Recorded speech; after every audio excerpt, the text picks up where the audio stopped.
Oh sorry, एक minute, ये programme ठीक चल रहा है। नमस्कार।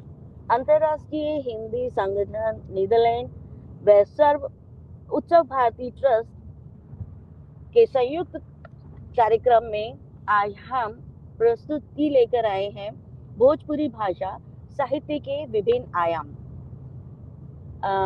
आज हम भोजपुरी भाषा और उसके साहित्य पर चर्चा करेंगे।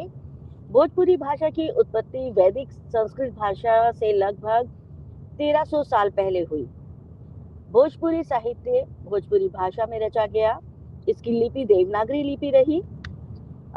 इसकी शुरुआत 7वीं शताब्दी से शुरू होती है। भोजपुरी साहित्य का प्रारंभिक रूप सिद्ध साहित्य से शुरू होकर वीर रस तक जा पहुंचा। इस भाषा में न केवल साहित्य की ही रचना हुई है, बल्कि यह भाषा हमारी संस्कृति की धरोहर के रूप में भी जानी जाती है। भोजपुरी भाषा अपने मूल क्षेत्र के अलावा बहुत बड़ी संख्या में विश्व के महाद्वीपों में भी बोली जाती है। जहाँ जहाँ पर गिरमिटिया प्रवासी भारतीय मजदूर गए, वह अपने साथ भोजपुरी भाषा को भी ले गए। भारत में ज़्यादातर उत्तर प्रदेश, बनारस, आजमगढ़, बलिया, जौनपुर और गोरखपुर में यह भाषा बोली जाती है। लेकिन अब ये भाषा पूरे विश्व की भाषा बन चुकी है। तो आइए ऐसी ही साहित्यिक और मीठी भाषा के बारे में आज हम और जानकारी लेते हैं हमारे साहित्य मनीषियों से। मैं आप सब लोगों को सादर प्रणाम करती हूँ और हमारे आभासी पटल से जुड़े हुए हमारे दर्शकों को भी मेरा सादर प्रणाम। आज हमारे बीच अध्यक्ष के रूप में हमारे साथ उपस्थित है आदरणीय डॉक्टर आलोक रंजन पांडे जी। आपने दिल्ली से अपनी शिक्षा पूरी की है। पिछले 21 वर्षों से आप अध्ययन और अध्यापन एवं सांस्कृतिक, सामाजिक, साहित्यिक कार्यों से जुड़े हुए हैं। आपके बहुत सारी पुस्तकें रहीम सतसई में विम विधान, लेखन शैली दक्षता, समसामयिक हिंदी, हिंदी सिनेमा के बदलते संदर्भ, साहित्य, मीडिया और सिनेमा, समसामयिक संदर्भ आदि बहुत सारी पुस्तकें अब तक प्रकाशित हो चुकी हैं। आप बहुत सारे सम्मान से सम्मानित हैं। मानव सेवा सम्मान, हिंदी भाषा विभूषण सम्मान, तिलका मांझी राष्ट्रीय सम्मान, APJ Abdul Kalam national dedication award, Vishwaram संस्कृति सम्मान, विश्व हिंदी गौरव सम्मान, विष्णु प्रभाकर राष्ट्रीय सम्मान आदि सम्मानों से आप विभूषित हैं। आप सहचर ई पत्रिका के संपादक हैं। वर्तमान में आप एसोसिएट प्रोफेसर हिंदी विभाग रामानुज कॉलेज दिल्ली विश्वविद्यालय में कार्यरत हैं। आदरणीय, आपका कार्यक्रम में स्वागत है। बहुत बहुत आभार। कार्यक्रम में विषय प्रवर्तक के रूप में आज हमारे साथ जुड़ी हैं आरती पाठक जी। आरती पाठक जी एक बहुत अच्छी लेखिका है, कवियत्री हैं। आपका जन्म बंगाल में हुआ। बंगाल की जन्मभूमि के बाद आप उड़ीसा में जाकर आपने शिक्षा पूरी की, फिर रायपुर आई और रायपुर में आपने आगे की शिक्षा पूरी कर आजकल आप दिल्ली के कालिंदी कॉलेज में असिस्टेंट प्रोफेसर के पद पर कार्यरत हैं। आरती जी, डॉक्टर आरती पाठक, आपका बहुत बहुत स्वागत है। बहुत धन्यवाद मैम। विशिष्ट अतिथि के रूप में आज हमारे साथ जुड़े हैं डॉक्टर राजेश कुमार मांझी। आपका संबंध भोजपुरी और भोजपुरी साहित्य से बहुत गहरा है। आपने गिरमिटिया प्रवासियों पर बहुत अधिक शोध किए हैं। आपकी कई पुस्तकें प्रकाशित हो चुकी हैं। गिरमिटिया, भारतवंशी, नदी के आसपास, नून तेल आपकी मौलिक पुस्तकें हैं। इसके अतिरिक्त आपने परिंदे, गीत किसने गाया, स्वामी विवेकानंद का भारत, फीजी में हिंदी आदि पुस्तकों का संपादन भी आप ही ने किया है। अनुवादक के रूप में भी आपकी पुस्तकें प्रकाशित हुई हैं। वर्तमान में आप जामिया मिलिया इस्लामिया कॉलेज के हिंदी अधिकारी के पद पर कार्यरत हैं।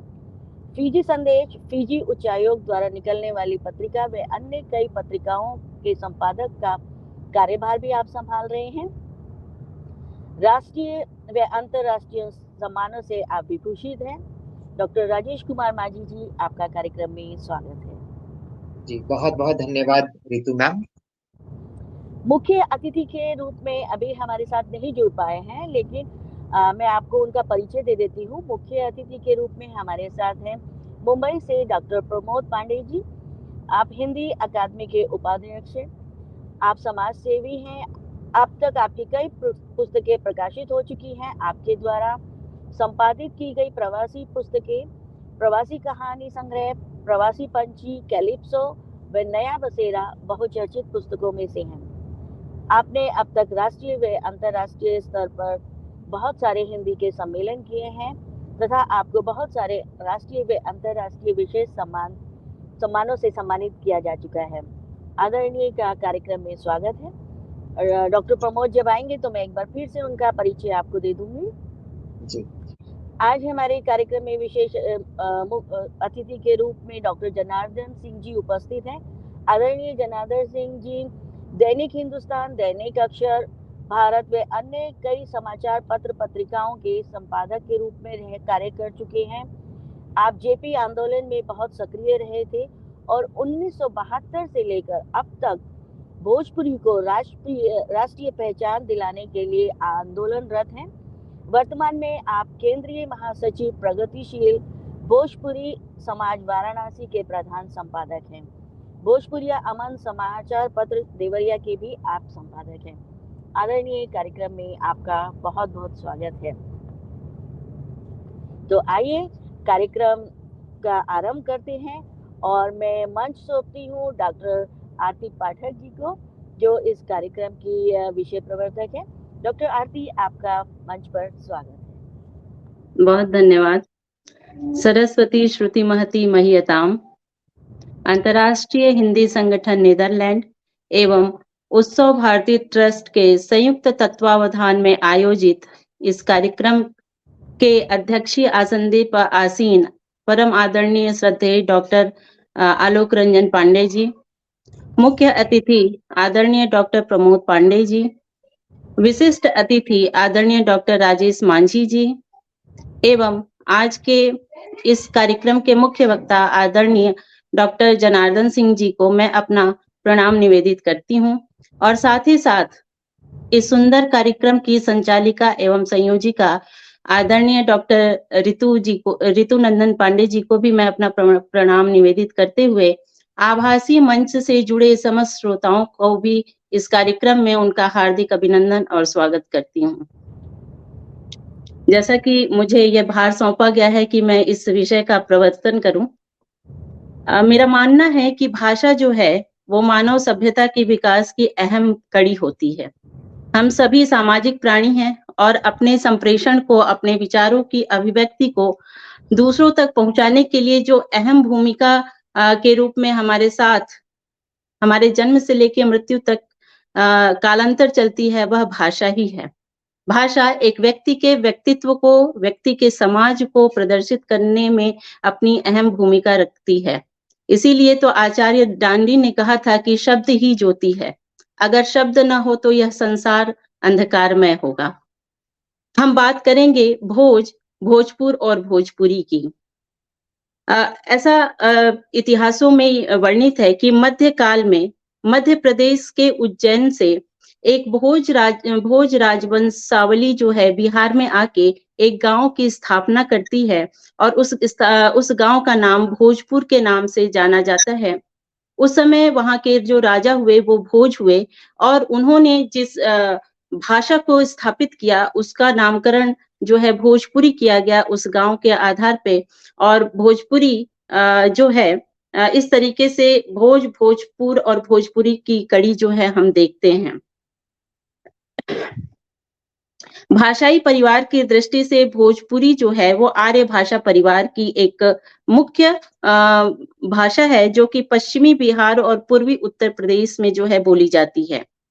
आधिकारिक रूप से अगर देखा जाए तो सर्वप्रथम जो है पूरे भारत का जो भाषा वैज्ञानिक सर्वेक्षण हुआ वो doctor Grierson, George Abraham Grierson के द्वारा हुआ और ग्रियर्सन ने अपनी उस जांच में या कहिए कि उस शोध में भोजपुरी को जो है पूर्वी हिंदी के अंतर्गत, बिहारी हिंदी के अंतर्गत उसको उन्होंने स्थापित किया।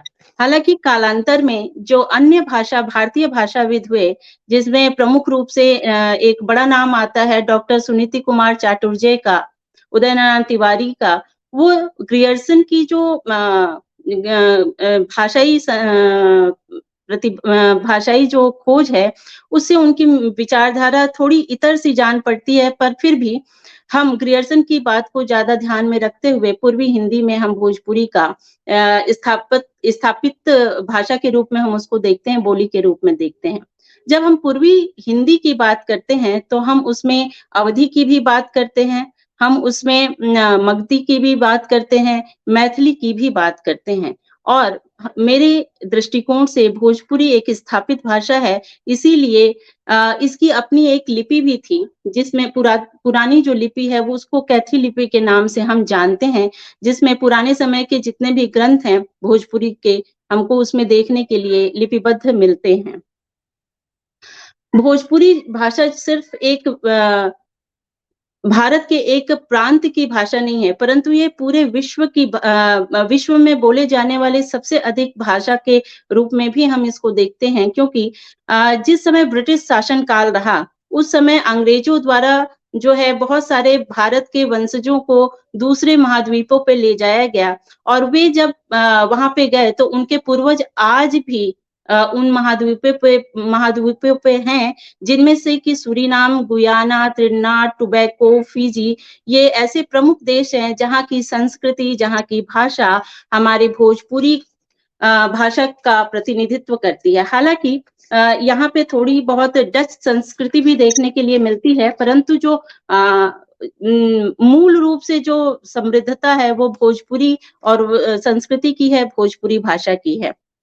जब भारत में 2001 में एक जनगणना हुआ, उस जनगणना के अनुसार भारत में 3.3 करोड़ लोग जो है भोजपुरी बोलते हैं और अगर विश्व में इस आंकड़े को देखा जाए तो लगभग 4 करोड़ जनसंख्या के वाली क्षेत्र जो है वो भोजपुरी को किसी न किसी रूप में जानती है, समझती है, बोलती है।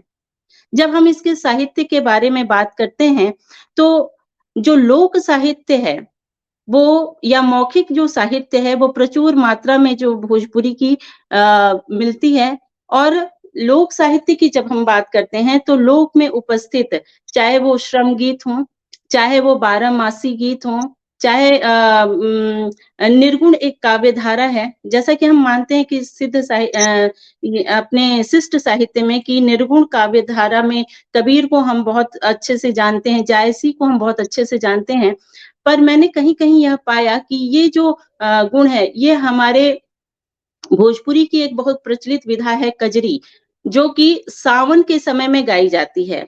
मूलतः कजरी को लोग हास्य व्यंग की विधा मानते हैं। चूँकि हमारे यहाँ की एक संस्कृति है कि सावन में उस ज़माने में जो बिटिया थी या लड़कियाँ थी, वो अपने मायके आया करती थीं और ये जो नंद और भाभी का जो नोक-झोंक है, इसमें प्रमुखता से दिखाया गया है।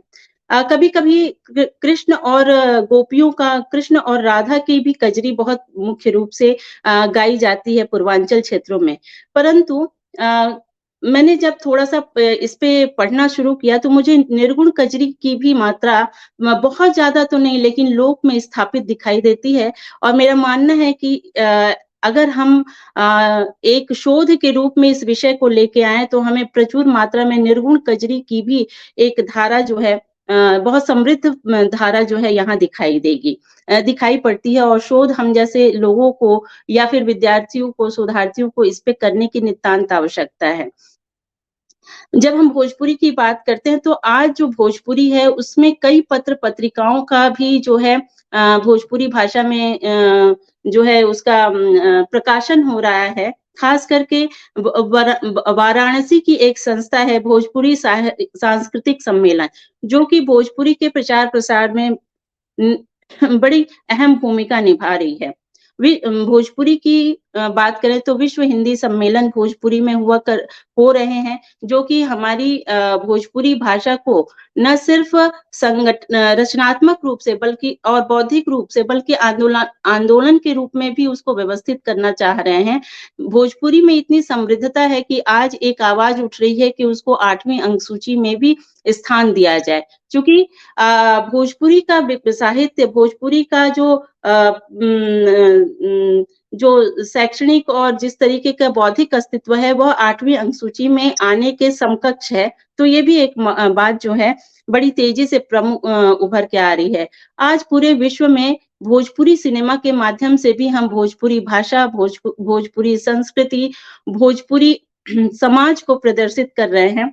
हालाँकि मुझे ये कहते हुए इस मंच से कोई गुरेज नहीं है कि जो लोग हैं वो भोजपुरी फ़िल्मों को एक तरीके से सी ग्रेड की फ़िल्मों में रखते हैं। अधिकांश लोगों का ये मानना है कि भोजपुरी की जो फ़िल्में हैं वो इस तरीके का लेकिन जब हम बहुत सारी भोजपुरी की ऐसी फ़िल्में हैं और जो भिखारी ठाकुर हुए, महेंद्र मिसिर हुए, जो हमारे विवेकी राय हुए, जो कि भोजपुरी साहित्य के मूर्धन्य साहित्यकारों में से थे और उनकी साहित्यों पे जब हम फ़िल्मों का निर्माण करते हैं, नाटकों का निर्माण करते हैं, तो वो मील का पत्थर साबित हुए चूँकि उन्होंने कालजयी रचनाओं को समाज में स्थापित किया और भोजपुरी एक समय में स्वतंत्रता संग्राम के समय में भोजपुरी भाषा का अपना एक महत्व हुआ क्योंकि भोजपुरी में बिरहा एक तरीका है लोक गीत का बिरहा है, फगुआ है, कजरी है,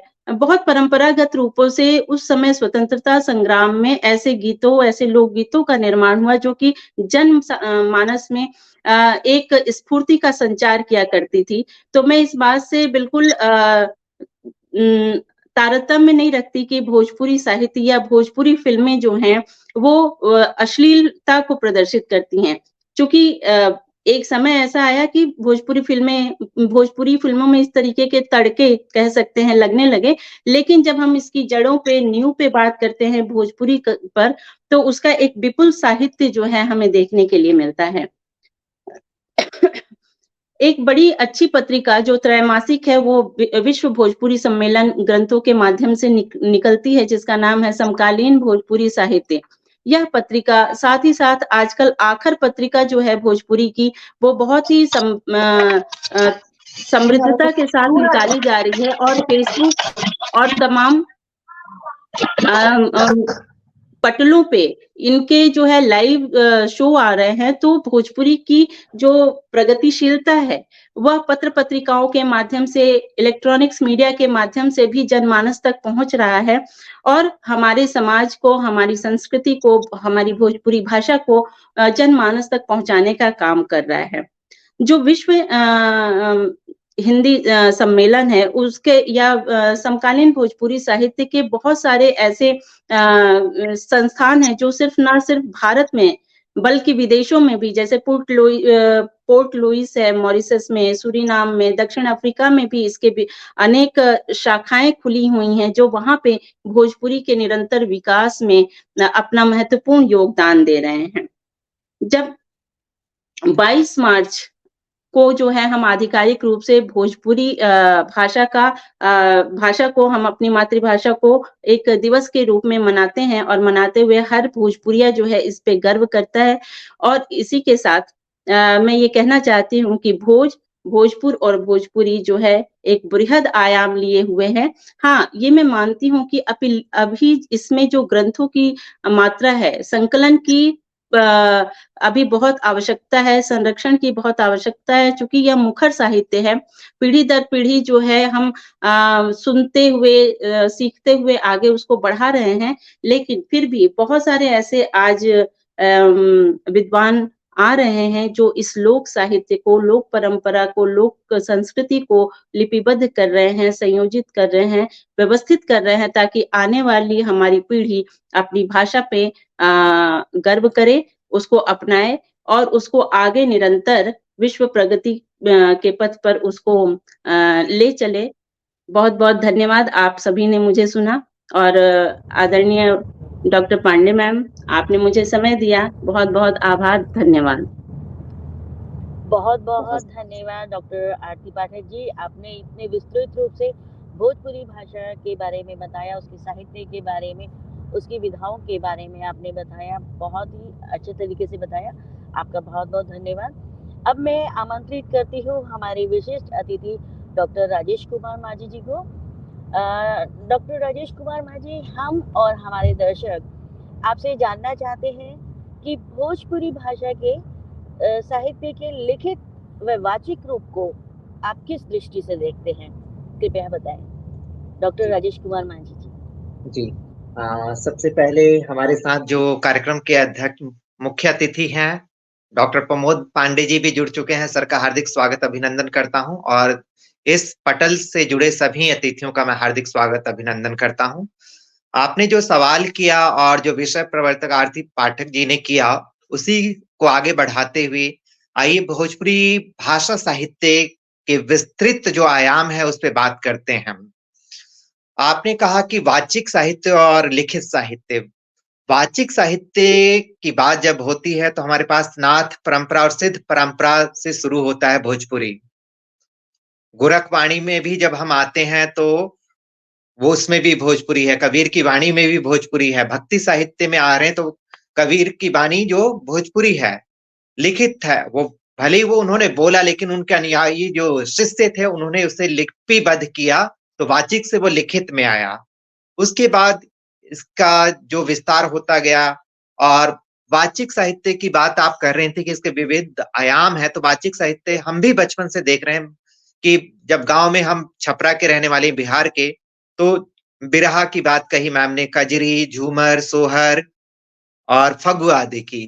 तो दो दो लाइनों के साथ मैं इस वाचिक साहित्य किस तरह से हमारे जेहन में बैठा और किस तरह आज पीढ़ी दर पीढ़ी आगे बढ़ रहा है उस पे मैं एक एक लाइन प्रस्तुत करना चाहूंगा अगर आपकी अनुमति हो, फिर लिखित साहित्य की तरफ अग्रसर होंगी।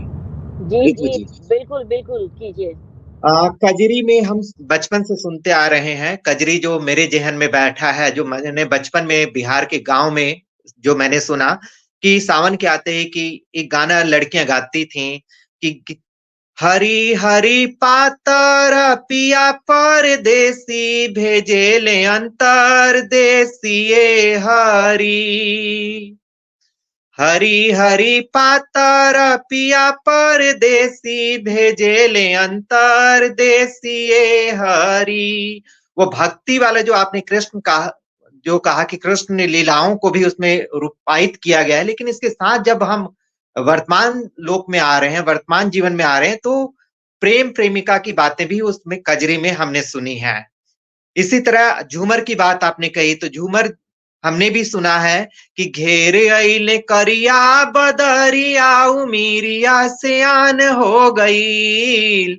घेरे अइले करिया बदरिया उमीरिया सियान हो गई। मैं एक एक लाइन केवल बता रहा हूं क्योंकि हमारे साथ विश्व के कोने कोने से लोग जुड़े हुए हैं कि किस तरह से ये वाचिक साहित्य आगे बढ़ रहा है और धीरे धीरे ये कजरी भी आगे बढ़ रही है। इसमें नित नए आयाम आ रहे हैं।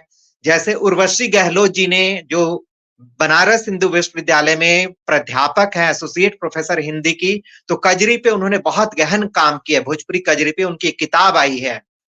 इसी तरह सोहर की बात, सोहर हम सुनते हैं कि कहवा से आवेला पियरिया पियरिया लागल झालर हो। ए ललना कहवा से आवेला सिन्होरावा, सिन्होरवा भरल से नूर हो। नैहर से आवेला पियरिया पियरिया लागल झालर हो। ए ललना ससुरा से आवेला सिन्होरावा, सिन्होरवा भरल से नूर हो। इसके साथ हम देखते हैं कि जो पचरा गीत है, देवी गीत भी बहुत सारे लिखे गए हैं और ये पीढ़ी दर पीढ़ी आगे बढ़ रहा है। देवी गीत जो है ज्यादातर, अहिर गीत भी उन्होंने बिरहा कहा, तो जाति वर्ग से संबंधित भी गीत हैं। जो पचरा गीत है दुसाध कम्युनिटी, पासवान कम्युनिटी लिख रही है और देवी की स्तुति है, मां भवानी की स्तुति है, पचरा गीत ज्यादातर है। तो पचरा गीत में भी जैसे कि पर्वत ऊपर अहिरा दुहेरो गाय कि दूधवे दूहत देवी के मनावेला हो राम। इसी तरह बहुत सारे पचरा गीत हैं जो आगे हम बाद में बात करेंगे। हमारे जो दूसरे जो विद्वान यहाँ हमारे साथ प्रमोद जी और आलोक रंजन जी उस पर प्रकाश डालेंगे। तो ये था हमारा वाचिक साहित्य जो धीरे धीरे आगे बढ़ रहा है और लोग इन्हीं जो जो वो है लय यति गति, उसी लय के अनुसार, उसी परंपरा का अनुसरण करते हुए नए जो लेखक हैं उसमें लिख रहे हैं। निर्गुण की बात कही आपने, निर्गुण भी लिखा जा रहा है और निर्गुण भी वाचिक से एक आदमी से दूसरे तक पहुंच रहा है। उसके बाद छपरहिया, निर्गुण ज्यादातर छपरहिया में लिखा गया, छपरहिया धुन में लिखे गए हैं, तो छपरहिया धुन में भी ये लिखे गए हैं। आइए अब हम बात करते हैं लिखित साहित्य पे। आपने बोला कि लिखित साहित्य, सबसे पहले आपने, मैडम ने बताया कि बनारस का जो प्रकाशन, कि बनारस में एक संस्था है जो प्रकाशन के क्षेत्र में आई है। प्रकाशन की बात करते हैं तो उस समय जो भी है बहुत सारे प्रकाशन गृह रहे होंगे, लेकिन हम वर्तमान समय में जब हम बात करते हैं तो पटना से पत्रिका निकल रही है, भोजपुरी सम्मेलन पत्रिका, लगभग इसे मैं 40 सालों से पढ़ रहा हूं, आपके समक्ष है। भोजपुरी सम्मेलन पत्रिका 40 सालों से निकल रही है। दिल्ली में हम लोग रहते हुए हमने नवजागरण प्रकाशन, भाई राजकुमार अनुरागी जी ने शुरू किया नवजागरण, हेलो भोजपुरी पत्रिका। इसके साथ साथ भोजपुरी पंचायत श्रीवास्तव जी ने शुरू की, और एक विभोर पत्रिका है जिसे आदरणीय महेंद्र प्रसाद सिंह, बहुत प्रसिद्ध नाटककार हैं और विश्व प्रसिद्ध रंगकर्मी हैं, जिन्हें मॉरिशस और अन्य देशों में नाट्य प्रशिक्षण के लिए बुलाया गया, तो उन्होंने अपनी पत्रिका का नाम रखा विभोर। ये कई पत्रिकाएं जो अनियतकालीन, इसके अलावा जो है हुंकार पत्रिका आ रही है, लुकार पत्रिका आ रही है, भोजपुरिया अमन के हमारे संपादक बैठे हुए हैं आदरणीय डॉक्टर जनार्दन सिंह जी। इसके साथ देवरिया से जो पाती पत्रिका निकलती थी, डॉक्टर अशोक द्विवेदी जी निकालते रहे हैं, जो उस पत्रिका को भी लगभग मैं 25 सालों से पढ़ रहा हूं। इसके साथ साथ बहुत सारी और पत्रिकाएं हैं जिनके बारे में यहाँ ज्यादा विस्तार से बात नहीं की जा सकती। तो ये तो रही पत्रिका की बात। इसी तरह भोजपुरी सम्मेलन, भोजपुरी वार्ता है जो जमशेदपुर से निकलती है, और इसके साथ मैम ने बोला कि इसके लिए जो 8वीं अनुसूची के लिए आए दिन नित्य धरना प्रदर्शन हो रहे हैं और अधिवेशन भी हो रहा है। पिछले वर्ष मार्च 2022 में अखिल भारतीय भोजपुरी साहित्य सम्मेलन का 26वां अधिवेशन चंपारण की धरती पे हुआ था, जिसमें मैंने भी शिरकत की थी, और उससे पहले 2013 में 25वां अधिवेशन पटना में हुआ था, जिसमें लगभग 12 देशों के लोग आए थे, भोजपुरी में जो लेखन कर रहे हैं, मॉरिशस, फिजी, ट्रिनिडाद, गुयाना, और अमेरिका में भी कुछ लोग साथी रह रहे हैं, वो भी आए थे। और इस धर अभी 27वां अधिवेशन जमशेदपुर में मार्च में हुआ है, जिसमें मैंने शिरकत की थी। ये तो भोजपुरी की मांग को लेके किस तरह से साहित्य लिखा जा रहा है और हमारा साहित्य कितना विस्तृत है, तो उस पे भी चर्चा परिचर्चा, अनेक सत्र रखे गए हैं कि नाटक पे चर्चा की जाए, कथा साहित्य पे चर्चा की जाए, कविताओं पे चर्चा की जाए। तो ये जो भोजपुरी अखिल भारतीय भोजपुरी साहित्य सम्मेलन के जितने भी अधिवेशन हुए हैं, उसमें भोजपुरी पे प्रकाश डालने के लिए, और आम दर्शक जो दूसरा पाठक जो है, दूसरे भाषा भाषी जो है, उन्हें हम अनुवाद के माध्यम से भी अपनी बातों को पहुंचा रहे हैं।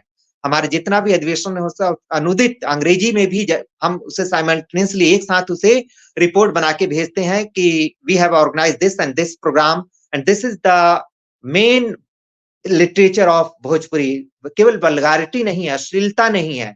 भोजपुरी में केवल अश्लील फिल्में नहीं बन रही हैं। आपने फिल्मों की बात की, कुछ जो हमारा जो ये व्यवसाय से जुड़ा हुआ होता है, जो भी अगर गायक है या कंपनियां हैं या टीवी चैनल्स हैं, तो अपने कमाई के लिए थोड़ा बहुत उसमें छिटपुट मसाला डाल देते हैं। लेकिन भोजपुरी साहित्य जो है, हमारा जो अश्लील साहित्य है, अश्लील नहीं है, अश्लील साहित्य, और जो ज्यादा दिखता है वो बिकता है, वो बात है। तो वो प्रचार प्रसार के लिए, वो व्यवसाय के लिए, उस दृष्टिकोण से छोड़ दें तो 20% ही है जो हमारा अश्लील है। बाकी 80% जो है बिल्कुल ही मतलब पूरे लगन शिद्दत के साथ वो काम किया जा रहा है, जिससे हम और हमारे माँ बहनें जो पढ़ें उसे प्रेरणा लें, हमारा समाज जो पढ़े, हमारा युवा वर्ग जो पढ़े, उस साहित्य से प्रेरणा लेके समाज, अपने गांव, देश और पूरे राष्ट्र का वसुधैव कुटुंबकम की बात कही गई है, तो वसुधैव कुटुंबकम हमारा परिलक्षित होता है भोजपुरी साहित्य में।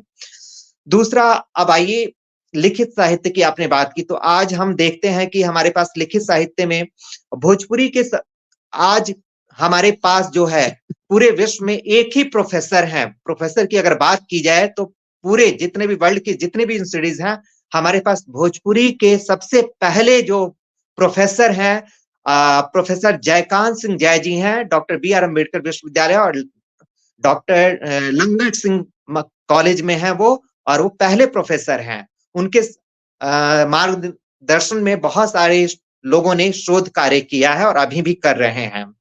तो ये तो उसके साथ साथ लिखित साहित्य, इनकी भी कई रचनाएं जो भोजपुरी में आ चुकी हैं। आदरणीय जयकांत सिंह जी जय की, कनक किशोर जी की रचनाएं हैं। मैं लेखकों की बात कर रहा हूं, उनकी रचनाओं की। कौन से अभी वर्तमान लेखक हैं? आपने इधर भिखारी ठाकुर और महेंद्र मिश्र की बात की। इससे पहले अगर हम महेंद्र मिश्र हम देखते हैं कि 8 राहुल सांकृत्याय जी ने भी भोजपुरी में 8 नाटक लिखे हैं, तो वो भी हमारा लिखित साहित्य है। तो भिखारी ठाकुर ने भी नाटक लिखे हैं। समाज में जो गलत परंपराएं थी, बाल विवाह, दहेज प्रथा, गरीबों को सताना, दलितों को सताना, तो उसके ऊपर उन्होंने मुखरित रूप से अपनी आवाज उठाई। लिखित उन्होंने लिखा है, नाटक कई लिखे हैं। मेहरारू की दुर्दशा जो है राहुल सांकृत्याय जी का है, और बाकी महेंद्र मिश्र जी ने भी अपने गीतों के माध्यम से बहुत सारी चीजें लिखी हैं। उसके बाद हम आते हैं, ये तो मैं कुछ लेखकों का नाम बता दूं जो वर्तमान समय में लिख रहे हैं। आदरणीय महेंद्र प्रसाद सिंह जी के कई नाटक हैं, जिसमें से एक है बसमतिया चाउर। उसके साथ साथ उनका नाटक और भी है। और इसके मनोज भाव जी हमारे बहुत ही युवा कवि हैं। प्रमोद तिवारी जी की एक किताब हमारे पास आई है, भोजपुरिया थाती। आलोचना की बात हो रही है, तो भोजपुरिया थाती जो है, भोजपुरियत की थाती, ये आलोचना भी कह सकते हैं। और हमारे जितने भी विद्वान लेखक रहे हैं, उनके बारे में एक एक चैप्टर इसमें तैयार किया है। आदरणीय प्रमोद कुमार तिवारी जी ने, हमारे साथी हैं और गुजरात केंद्रीय विश्वविद्यालय में हैं। इसके साथ साथ हम देखते हैं जौहर साफियाबादी जी की रचना है। आदरणीय जौहर साफियाबादी मूलतः गजलकार हैं, और उन्होंने जो निर्गुण परंपरा है उस विधा को अपनाते हुए अपने गजलों की रचना की है। और गजल जो है निर्गुण पैटर्न पे उन्होंने गजल बनाए हैं। इसी के साथ साथ हम देखते हैं कि रमाकांत श्रीवास्तव जी की किताब है ईया के खटोला। उपन्यास भी बहुत सारे आए हैं। उपन्यास विधा की बात की जाए तो 1954 में हमारे पास आता है, पहला उपन्यास आता है हमारे पास रामनाथ पांडे जी का फुलसुंग बिंदिया। बिंदिया के बाद बहुत सारे उपन्यास, आज के डेट में मेरे पास लगभग 112 उपन्यास हैं। मेरे पास अपने पास 112 उपन्यास हैं। लिखित साहित्य की बात हो रही है। कविता संग्रह मेरे पास लगभग होंगे तो कम से कम 30 कविता संग्रह होंगे अलग अलग राइटरों के। जैसे हमारे पास एक है अनूल बैरौलवी, गोपालगंज के रहने वाले हैं। आखिन भादो मास इनका कविता संग्रह है। और इसके बाद हम देखते हैं कि ब्रजभूषण मिश्र जी, आदरणीय डॉक्टर ब्रजभूषण मिश्र जी, भोजपुरी साहित्य परंपरा और परख, आलोचना है, शोध है कि किस तरह से भोजपुरी साहित्य लिखा जा रहा है, उस पर शोध कार्य भी किया गया है। इसके बाद आपने जॉर्ज गियर्सन की बात की है कि किस तरह से भाषा सर्वेक्षण की बात की गई है। तो ये अभी इसी वर्ष इस किताब का लोकार्पण, भोजपुरी भाषा सर्वेक्षण में भोजपुरी, किस तरह से गियर्सन ने इन चीजों को किया भाषा सर्वेक्षण में। तो आज सर्वेक्षण की भी बात हो रही है, भोजपुरी में किस तरह से ये किताबें आ रही हैं। और ये भाषा सर्वेक्षण पे किताब आई है पृथ्वीराज सिंह जी की। आप छपरा में प्रोफेसर हैं अंग्रेजी के। इसके बाद हम और भी चीजें देखते हैं कि इधर संतोष पटेल जी एक युवा लेखक हमारे साथ हैं। उनकी 3 किताबें आ चुकी हैं भोजपुरी में, और वो तीनों भाषाओं में, हिंदी, अंग्रेजी, भोजपुरी तीनों में लिख रहे हैं। उनके पिताजी का है एक वो है महाकाव्य आया, उसे महाकाव्य ना कह के उसके नीचे की श्रेणी का रखते हैं। उसमें 8 सर्ग हैं, तो उसे महाकाव्य तो नहीं कह सकते, 12 सर्ग होने चाहिए। तो उनका आया है एकलव्य पे उन्होंने काम किया है। एकलव्य जो इसका पात्र है, महाभारत के पात्र पे उन्होंने बहुत बड़ा काम किया। इसी के बाद उन्होंने एक गौतम बुद्ध पे तथागत नाम अभी किताब इसी पिछले बुक फेयर में, अंतरराष्ट्रीय पुस्तक मेले में प्रकाशित हुई, उनकी लोकार्पण हुई, तथागत। इसके साथ साथ हम देख रहे हैं कि हमारे पास लौकान सिंह लौ जो है हिंदी साहित्य से बहुत सारी रचनाओं को भोजपुरी में अनुवाद करके ला रहे हैं, और वो भी खासतौर से नाटक के क्षेत्र में। नवल किशोर निशान जी के 3 संग्रह आ चुके हैं भोजपुरी में, कविता संग्रह। और उपन्यास विधा की बात करें, गिरमिटिया देश से, हमारे गिरमिटिया देशों की बात हो रही थी, तो मृत्युंजय कुमार सिंह जी कोलकाता में डीआईजी हैं, और उनका उपन्यास आया है कुली लाइन्स। कुली लाइन्स से पहले कुली लाइन्स उपन्यास है, और इसके साथ साथ मेरी अपनी जो रचना है गिरमिटिया भारतवंशी, ये कुली लाइन्स और गिरमिटिया भारतवंशी जो है, दोनों की जो विधा अलग है, लेकिन वही गिरमिटिया देशों में किस तरह से हमारे जो पूर्वज गए, किस तरह से इनिशियल स्टेज पे उनके साथ यातनाएं दी गई, किस तरह से उन्होंने संघर्ष किया, अपनी भाषा, संस्कृति, रहन सहन, खान पान को किस तरह से आज उसे प्रिजर्व किया। और वो लेबर थे, लेकिन आज वो लीड कर रहे हैं, उन देशों को लीड कर रहे हैं। तो लेबर से वो लीड कर रहे हैं, नहीं अपने श्रम के माध्यम से अपनी, इसलिए जहां अभी अपनी जिजीविषा को बचाए रखा उन्होंने। और इसके बाद हम देखते हैं कि अब प्रकाशन क्षेत्र में हम दिल्ली की बात करें तो नवजागरण प्रकाशन बहुत अच्छा काम कर रहा है। पिछले 2017 से लगभग 52 किताबें निकाली हैं नवजागरण प्रकाशन ने। इसके साथ विश्व पुस्तक मेले में अगर आप आजकल जा रहे हैं, दिल्ली में कल से शुरू हुआ है, तो सर्वभाषा प्रकाशन, सर्वभाषा ट्रस्ट जो है प्रकाशन के क्षेत्र में अच्छा काम कर रहे हैं। और सर्वभाषा ट्रस्ट से हमारे पास जो किताबें आई हैं आज की डेट में, लगभग 215 भोजपुरी किताबें आ चुकी हैं सर्वभाषा ट्रस्ट से पिछले 3 वर्षों के भीतर। तो ये तो हमारा लिखित साहित्य इस तरह से आगे बढ़ रहा है। और आरती पाठक जी भी हमारे सर्वभाषा ट्रस्ट के जो सर्व पदाधिकारी हैं, मेरे मित्र हैं, केशव मोहन पांडे जी से आप भी परिचित हैं, तो बहुत अच्छा काम कर रहे हैं केशव जी। तो ये हम संक्षिप्त रूप में हम बता रहे हैं कि किस तरह से हमारा वाचिक साहित्य था जो धीरे धीरे आगे बढ़ रहा है, और लिखित साहित्य चाहे कविता हो, कहानी हो, नाटक हो, एकांकी उपन्यास हो, आलोचना हो या पत्रकारिता, हर विधा में काम हो रहा है, हर विधा में लोग लिख रहे हैं। और मेन है कि उसे पाठकों तक पहुंचाने में ये दिक्कत आ रही है कि जो लेखक है वो अपनी जेब से पैसा लगा रहा है प्रकाशन के लिए, और खरीदार नहीं मिल रहे हैं। और हम अपनी किताबें लगभग 200-300, मैंने अपनी किताब जो छापी थी 500 छापी थी, और हमने सारी किताबें मुफ्त में बांट दी। तो ये एक दर्द है भोजपुरी समाज के लिए कि जो लेखक है वो अपनी तरफ से लिख भी रहा है और ऊपर से प्रकाशन करवा रहे हैं और फ्री में किताबें बांट रहे हैं। तो इसके लिए जो मेरी ये गुजारिश है इस पटल से, जो दर्शक सुन रहे हैं, तो अगर आप भोजपुरी साहित्य को पढ़ना चाहते हैं जो बहुत सारा उपलब्ध है, आप अमेजोन पे जाएं, मेरी भी लगभग 8 किताबें अमेजोन पे हैं, फ्लिपकार्ट पे हैं, और भी बहुत सारे लेखक जो हैं। साहित्यांगन जो एक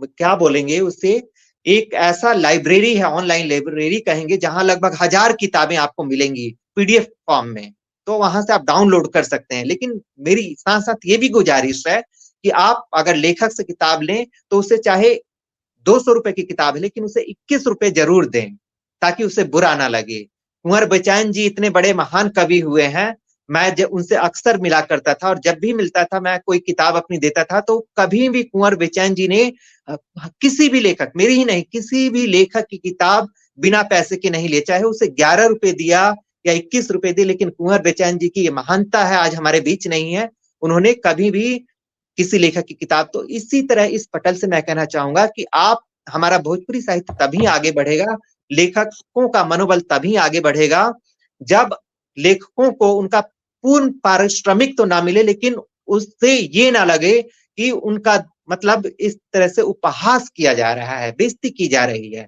तो इससे बचने की कोशिश करें। आप लेखक को उसकी किताब दे तो उसे 11 रुपए दे दीजिए, उसमें वो खुश रहेगा। ये मेरी गुजारिश है। इन्हीं शब्दों के साथ मैं अपनी वाणी को विराम देता हूं, और मैंने संक्षिप्त रूप में परिचय दिया कि किस तरह से वाचिक साहित्य आगे बढ़ रहा है, किस तरह से लिखित, और किस तरह से हमारा गीत संगीत आगे बढ़ रहा है। इन्हीं शब्दों के साथ आप सभी को बहुत बहुत धन्यवाद। और खासतौर से हमारी संयोजिका, मेरी क्लासमेट भी रितु जी रही, आप सभी पाठकों को दर्शकों को बताना चाहूंगा कि हम दोनों एक ही क्लास में अनुवाद प्रशिक्षण में आदरणीय प्रोफेसर पूर्ण चंद टंडन जी के विद्यार्थी रहे हैं। तो बहुत बहुत धन्यवाद। बहुत बहुत धन्यवाद डॉक्टर राजेश मांझी जी, आपने इतना अच्छा बताया, संक्षिप्त में गागर में सागर भरकर आपने बताया, सारे ही पहलुओं को समेट लिया। और सबसे अच्छी बात जो मुझे लगी, जो आपने अंतिम में कहा कि जब लेखक लिखता है तो वो इस बात को सोचकर नहीं लिखता कि मेरी पुस्तक खरीदी जाएगी। वो एक भावना से लिखता है कि इस मेरी इस पुस्तक के द्वारा मेरी भाषा फैलाई जाएगी। तो हम लेखक लोग हम पैसे के लिए नहीं लिखते हैं, लेकिन हाँ, यदि थोड़ा-सा भी सम्मान मिले, चाहे वो किसी रूप में हो, वो हमारे लिए बहुत महत्वपूर्ण है। तो मैं भी अब आभासी पटल से देख रहे हमारे दर्शकों को कहना चाहूँगी, आप में भी बहुत सारे कवियत्रियाँ होंगी, लेखक होंगे, लेखिकाएँ होंगी और शायद उनको हमारी ये बात सही लगे। तो आज जो राजेश मांझी जी ने जो संदेश दिया है कि चाहे आप ₹11 दें, ₹21 दें, ज़रूर दें, ये हमारा मानदेय होगा और इससे हमें सम्मान भी बहुत मिलेगा। तो अब कार्यक्रम को आगे बढ़ाते हैं और इसी रूपरेखा को आगे लेकर चलते हैं हमारे मुख्य वक्ता आदरणीय जनार्दन सिंह जी के साथ।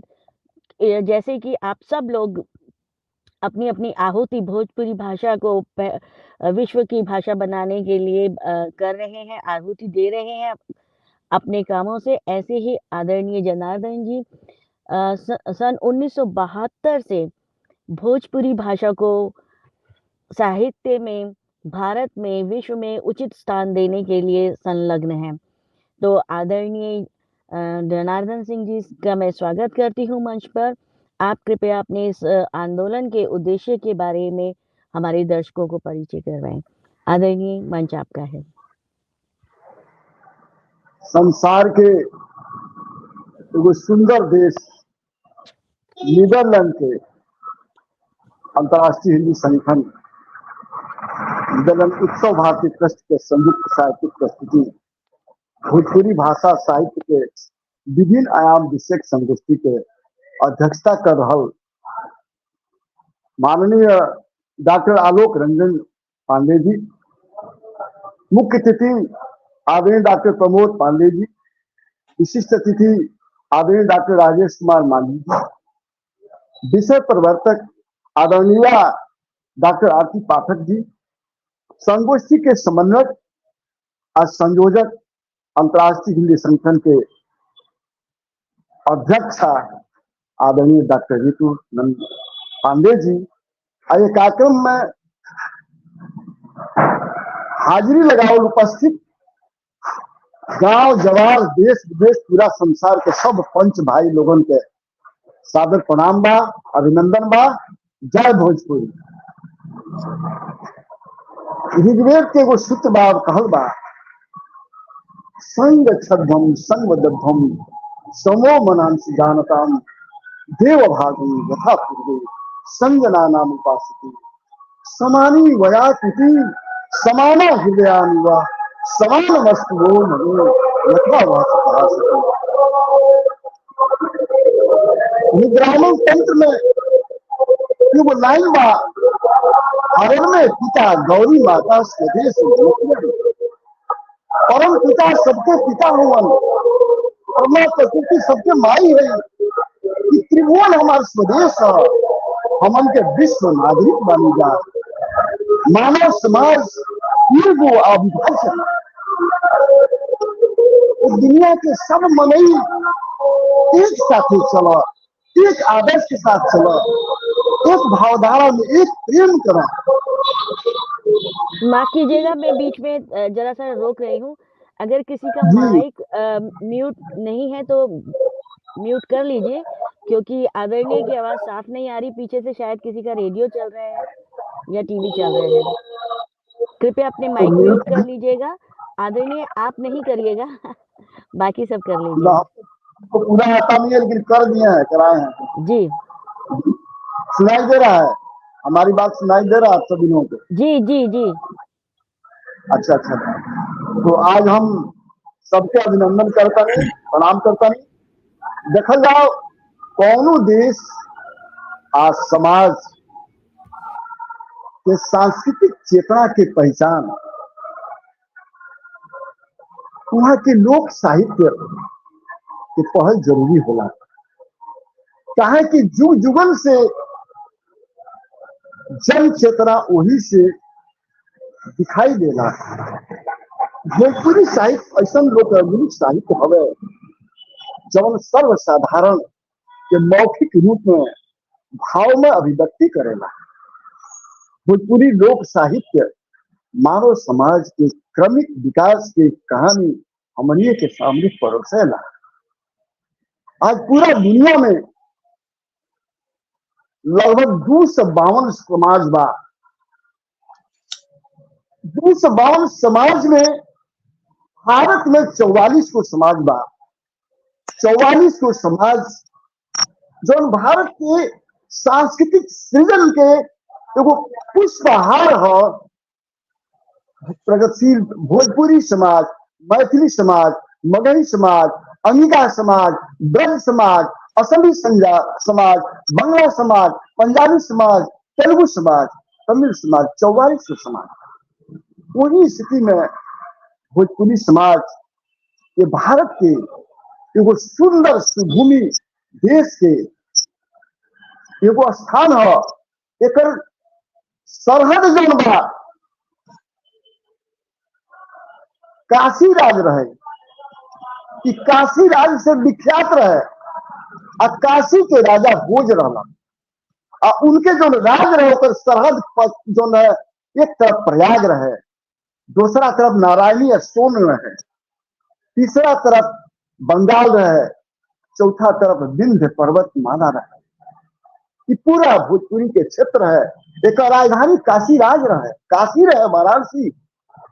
वाराणसी काशी जो धर्म स्थल रहे और राजा भोज बिंदु के शासन चलाव में परेशानी होत रहे तो राजा भोज वहां से अपन शासन उठा के आरा शाहबाद भोजपुर लेके चल गए आ वहां रह लगल। वहां से वहां के वो स्थान के नाम भोजपुर पड़ल। आ ये क्षेत्र जो बोले लागल ओजा के लोगन के भाषा भोजपुरी हो गई। भोजपुरी भाषा दुनिया के सबसे मधुर भाषा में ये भाषा में सबसे ज्यादा मातृभाषा जो कहल जाला अभिव्यक्ति के क्षमता सर्वाधिक बाटे। हिंदी, अंग्रेजी चाहे कोनो दूसरा भाषा में भाव व्यक्त करके क्षमता नहीं है जौन मातृभाषा भोजपुरी में बा। एगो सिंपल बात बा, माटी के बर्तन। हिंदी में कहा मिट्टी का बर्तन। मिट्टी का कौन बर्तन? कुछ ना। लेकिन भोजपुरी में घैला, घैली, पतुकी, हारी, नदिया, भरुकी, भरुका, दियरी, भट्टा, माने 20 गो नाम भोजपुरी में बा। तो माई के जो भाषा उद्धार निकले व्यक्त के क्षमता मातृभाषा में बा। हमारा मूल रूप से बात करे भोजपुरी पत्र पत्रकारिता के विषय में हमके आदेश मिलल बा कि आप भोजपुरी पत्र पत्रकारिता के बारे में चर्चा करी जाए। देखल जाओ लोकतंत्र में पत्रकारिता के चौथा स्थान मानल जाला। मतलब लोकतंत्र में कार्यपालिका, विधायिका और न्यायपालिका के जितना महत्व बा उससे कम महत्व पत्रकारिता के नहीं है। पत्रकारिता जनता सरकार के बीच के माध्यम कड़ी है। पत्रकारिता कार्यपालिका, विधायिका, न्यायपालिका पर अंकुश और पहरेदारी के काम करेला। भोजपुरी पत्रकारिता के बारे में पटना से प्रकाशित अंग्रेजी दैनिक इंडियन नेशन में एक लेख 9 सितंबर 1973 के अंक में छपल रहे। जो लेख के नाम रहे मिसलेनियम जर्नलिज्म इन बिहार। उसके मुताबिक भोजपुरी पत्रिका के शुरुआत भारतीय स्वतंत्रता संग्राम के उत्कर्ष में भइल है। तनिको संदेश नहीं थे कि हिंदी पत्रकारिता के साथ साथ भोजपुरी पत्रकारिता के विकास भइल। बिहार में भोजपुरी आंदोलन के पुरोधा पांडे नरवेश्वर सहाय जी एगो लेख में लिखले रहे कि भोजपुरी भाषा की पहलिका त्रैमासिक पत्रिका बक्सर समाचार 1915 में छपल रहे। ये लेख के नाम रहे 1915 में छपा है और कुछ दिन निकलल, बाद में दैनिक भी भाई, लेकिन वो बंद हो गई। आज 1915 के बाद 2015 पार कर गल बन जा, तो भोजपुरी पत्रकारिता के लगभग 100 वर्ष से ज्यादा हो रहा है। भोजपुरी पत्रिका के ठीक से शुरुआत 1947 ईस्वी में प्रकाशित भोजपुरी नाम के साप्ताहिक पत्र के प्रकाशन से मानल जा सकेगा। स्वतंत्रता संग्राम जनता तक पहुंचाने में भोजपुरी पत्रकारिता के बहुत योगदान बा। महापंडित राहुल संकीर्तन जैसे महारथियन के साथ महिला से भोजपुरी पत्रकारिता के आए बढ़े में बहुत मदद किया। महेंद्र शास्त्री जी के संपादन में भोजपुरी नाम से एगो द्विमासिक पत्र 1948 में निकला, बाकी भी चल ना सकल। 1948 इसमें बक्सर से बुक नाम के साप्ताहिक पत्र निकलल, जेकर संपादक रही अवध बिहारी सुमन आ सहायक संपादक आगू राय। एकर प्रकाशन कई बरस चलल। भोजपुरी पत्रिका प्रकाशन के इतिहास में 1952 बहुत महत्व मानल जाला। यही साल विश्वनाथ सिंह के संपादन में भोजपुरी नाम के पत्रिका शुरू भई। बाद में एक संपादक बने रघुवीर नारायण सिंह। ये पत्रिका बहुत भोजपुरियन के भोजपुरी में लिखे के प्रेरित कैलस। ये पत्रिका में राहुल संकीर्तन जी, हजारी प्रसाद द्विवेदी जी, आचार्य शिवपूजन सहाय जी, रामदरस मिश्र जी, त्रिलोचन शास्त्री जी, विवेकी राय जी जैसे लोगन के भोजपुरी में लेख पढ़े के मिलल। देखल जाओ 1955 में इलाहाबाद से मदन मोहन मनु सिन्हा जी के संपादन में धरती नाम के पत्रिका निकलल। ओकर एगो अंक वहां के आवास पर लखनऊ में रेडियो कॉलोनी में वहां के आकाशवाणी के डायरेक्टर से रिटायर रही। कुछ साल होता वहां के दिवंगत हो गई। वो धरती के कापी हमारा लगे बा। उनमें गणेश चौबे जी के भी आलेख आए रहे। 20वीं शताब्दी के 7वां दशक भोजपुरी पत्रकारिता के नौका दौर माने जा सकेला। पांडे नवलेश्वर सहाय के संपादन में 1980 में सालिमपुर अहरा पटना से अजोर नाम के पत्रिका प्रकाशन शुरू भई। 1960 से 1980 के समय भोजपुरी पत्रिका के स्वर्ण युग कहल जाला। अजोर के प्रकाशन के साथ ही भोजपुरी पत्रिका में एक उछाल आई। भोजपुरी पत्रिका छपक एगो सिलसिला शुरू हो गई। 1960 में आरा से भुवनेश्वर प्रसाद श्रीवास्तव भानु जी के संपादन में पाक्षिक पत्रिका गांव घर के प्रकाशन शुरू भई। ये पत्रिका भोजपुरी क्षेत्र में बहुत लोकप्रिय भई। आर्थिक संकट में तमाम पत्रिका जुझत बंद हो जाला। 1964 में छपरा से माटी के बोली नाम से मासिक पत्रिका सतीश्वर साहब वर्मा सतीश जी, प्रोफेसर बच्चू पांडे जी, डॉक्टर विश्व रंजन जी के संपादक में निकलल। 1964 में आरा से शुरू भई पत्रिका भोजपुरी साहित्य डॉक्टर जीतराम पाठक जी और भोजपुरी कहानियां पत्रिका बनारस से रामबली पांडे जी। बाद में गिरजा शंकरा दिनेश यादवनी के संपादन में शुरू भई। सन 1964 ईस्वी में पटना से जयदारी के संपादन में पहले भोजपुरी समाचार नाम से साप्ताहिक, अब बाद में वह गोरखपुर होकर लागल। आचार्य प्रतापादित्य जी गोरखपुर से साप्ताहिक भोजपुरी वार्ता शुरू कर दी 1965 में। और भोजपुरी वार्ता के संपादन साप्ताहिक शुरू भइल।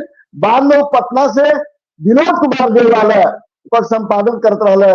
विनोद कुमार देव के बाद नरकटियागंज चंपारण से रामाश्रय प्रसाद देशमुख जो कर संपादन करे।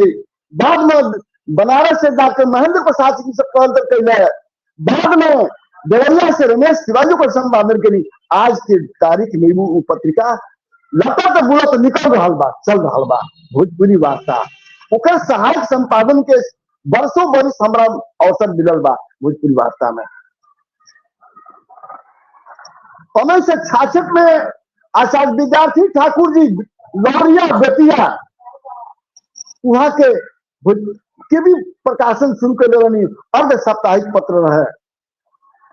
1993 में देखल जाओ कि 1965 में इलाहाबाद से ब्रजेंद्र भारती जी के संपादन में हमर बोल नाम के वो प्रकाशित भइल पत्रिका। भोजपुरी भाषा और साहित्य के विकास में जमशेदपुर के बहुत बड़ा योगदान बा।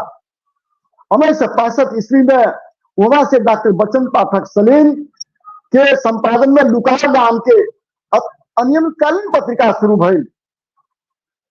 बाद में गंगा प्रसाद अरुण जी बानी भी वहां के बुजुर्ग बानी संपादक वहां के भइल रहनी।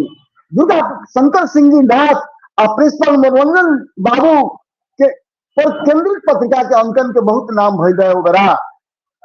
1968 में छपरा से पहरुआ साप्ताहिक और सर्वानंद के संपादन में, बनारस से राधा मोहन राधेश और सिपाही सिंह श्रीवंत के संपादन में पाक्षिक, बाद में मासिक पत्रिका भोजपुरी जनपद प्रकाशन शुरू भइल।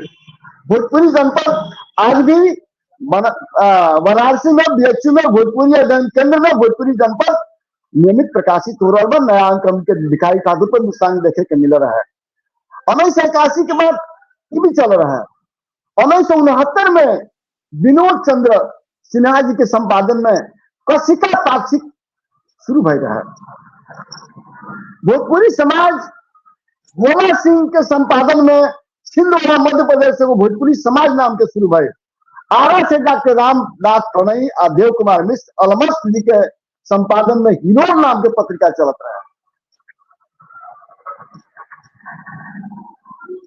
भोजपुरी का पहला खाली छपा वाला साप्ताहिक समाचार भोजपुरी टाइम्स 1971 में पटना से ब्रह्मानंद के संपादन में शुरू भई। छपरा से राधा मोहन राधेश जी संपादन में पहरुआ। 1972 में आरा से रमाशंकर पांडे जी के संपादन में टटका छपल रहे। 1976 के चल के बंद हो गई। बच्चन पाठक सलील जी के संपादन में 1972 में जमशेदपुर से ललकार प्रकाशित भइल। 1978 में जनता ललकार हो गई। देश के बाहर सबसे पहले नेपाल में पंडित दीपनारायण मिश्रा जी, अब वहां का नहीं की रेशम कुटी वीरगंज वहां का मकान बा, हमार भेंट है वहां से, वहां के काफी हम समेश नाम के निकाले। उसके बाद वहां नेपाल में भोजपुरी पार्टी नेपाल के भोजपुरी पत्रकारिता के जनक कहा जा रहा विजय प्रकाश दीन जी के घर वीरगंज कुमार टोली वहां के घर रहे। वहां के भी दिवंगत हो गई। वहां के देवरिया भी हमने आयरन कार्यक्रम मामला तो वहां के निकाली पार्टी बाद में बंद हो गए। नेपाल से एक डेरा भोजपुरी टाइम्स दैनिक निकलेला जो दुनिया में कोनो देश में चाहे भारत के कोनो शहर में भोजपुरी नाम के दैनिक अखबार नहीं के पहला अखबार बा। वीरगंज से ओकर संपादक हमन अजय चौरसिया श्रवण शाह जुआ प्रतिभा दिन भर खटे लो और रात भर काम कर लो, दिन सारा बांटे लो। वो जुआ कोनो तरह के आमदनी नहीं है। लेकिन भोजपुरी टाइम्स वीरगंज से दैनिक अखबार आज भी रोज सबके मिलला, रोज सबको उपलब्ध काफी मिल सकला, चाहे नेट पर भी मिल सकला संभवतः। कचरा पड़ा से कलकत्ता राममूर्ति पराग और चंद्रकांत के संपादन में द्विमासिक पत्रिका अजोरिया। 1973 में विमल कुमार सिंह के संपादन में सिवान से माटी के गमक प्रकाशन भय रहा है। 1975 में पटना से मासिक पत्रिका लोग के प्रकाशन पांडे कपिल और नागेंद्र प्रसाद सिंह जी के संपादन में शुरू भय रहा है। नागेंद्र प्रसाद जी के संपादन में 1979 में भोजपुरी उच्चार पत्रिका अंक निकला। 1975 में भोजपुर में गुहारा राकेश कुमार सिंह के संपादन में।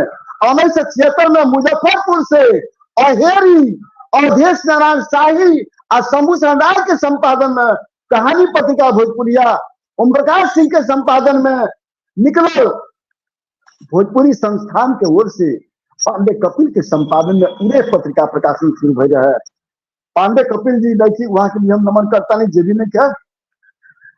1974 में अखिल भारतीय भोजपुरी साहित्य सम्मेलन का स्थापना भई। सम्मेलन के मुखपत्र के रूप में भोजपुरी सम्मेलन पत्रिका जौना कबे चर्चा करनी है आदरणीय डॉक्टर माझी सर, वो पत्रिका आज भी चल रहा बा, आज भी सफल पत्रिका बा। जमशेदपुर से माधव पांडे जी निर्मल के संपादन में द्विमासिक पत्रिका भोजपुरी संसद, आरा से रामनाथ पाठक प्रणाली के अलमस जी के 1977 ईस्वी में हवलदार त्रिपाठी और भैरवनाथ पांडे जी के संपादन में मासिक भोजपुरी समाचार, कलकत्ता से ऋषिदेव दुबे और अनिल ओझा नीरज जी के संपादन में भोजपुरी मिलाप, और सिवान से किशोर दीक्षित ब्रजेश के संपादन में मोजर पत्रिका के प्रकाशन शुरू हुए। पत्रिका के अंक चलत रहने से 77 में कलकत्ता से त्रैमासिक भोजपुरी माटी के प्रकाशन कृष्ण बिहारी मिश्र और समाजिक मिश्र जी के संपादन में शुरू हुई। एक बाद जी मोतिहारी से रजनीकांत राकेश जी के संपादन में डहर के बाद चल के अब पटना में से आदम डॉक्टर तैयब हुसैन पीड़ित जी के संपादन में डेग, इलाहाबाद से शशि भूषण लाल जी के संपादन में नोट प्रकाशन शुरू भइल रहा है।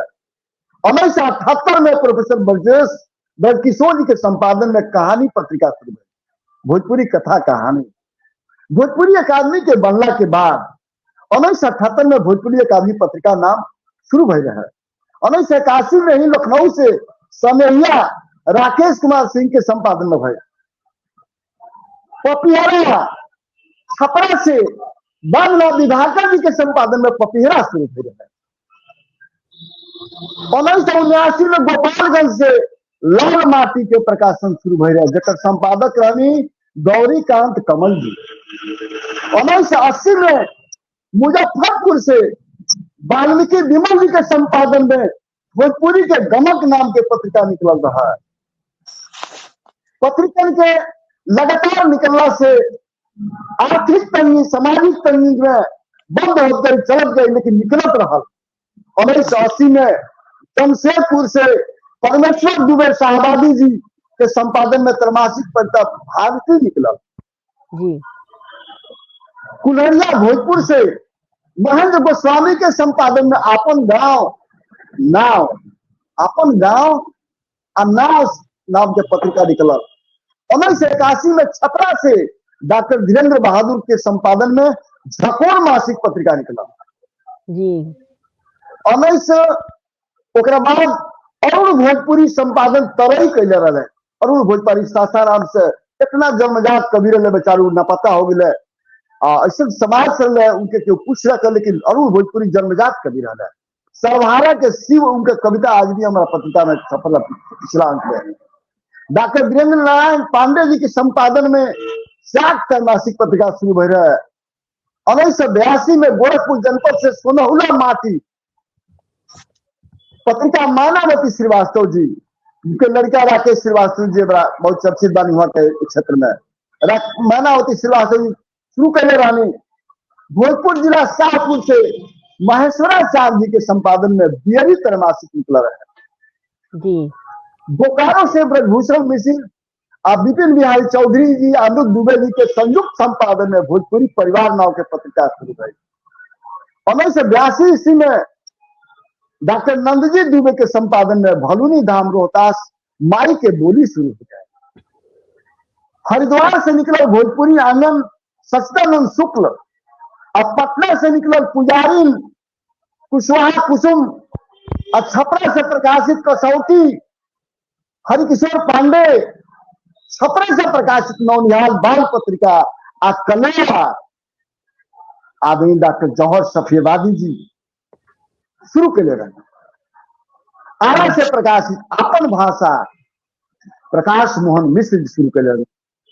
हमारे बात सुना कर हुआ सबन के जी सब हम सब आपकी बात सुन रहे हैं, और आपने जो इतना अच्छा इतिहास बताया। हमारा नेट के अनुभव में क्या कोई मोबाइल बंद हो जाता हम डिस्टर्ब जाते, हमको बताओ तो ऐसे में। हाँ नहीं, हम आपके बहुत आभारी है कि आपने पूरी भोजपुरी पत्रकारिता का इतिहास हमको शुरू से लेके आज तक का इतिहास आपने बताया, परिचित करवाया। जी इसके लिए जी हम जी आपके बहुत आभारी हैं और आप जी भोजपुरी आंदोलन में अब तो हम सब भी जुड़ गए हैं, तो हम सब की जी भी जी जी कोशिश रहेगी कि हम अपनी भोजपुरी भाषा को फिर से वो मुकाम दिलाएँ जो कहीं वो खोती जा रही है। थोड़ा आदरणीय सा आपका 2 मिनट में बहुत पूरा कर देना है, 2 मिनट, 2 मिनट जी, समय दीजिए, इसको पूरा कर देना है, आप बोल जी, रहे हैं। शोधपूर्ण कार्य भोजपुरी जी, कंक्लूड कर दीजिए। जी जी, जी जी जी असल बात बा, शुरू करे बने 1915 से आज ले जी शुरू जी करे के बाद पत्र पत्रिका के, तो हमारा खाली जी, जी नमवा तो गिना होता नहीं, कुछ बोलत तो बाय जी ना, नाम बताए था। जी हाँ। क्षमा कर जाइए। जी जी आप अपनी बात उन्नीस सौ कह दीजिए, अब नाम छोड़ दीजिए, जी आप अपनी बात कह दीजिए, क्योंकि समय हमारे पास बहुत कम है।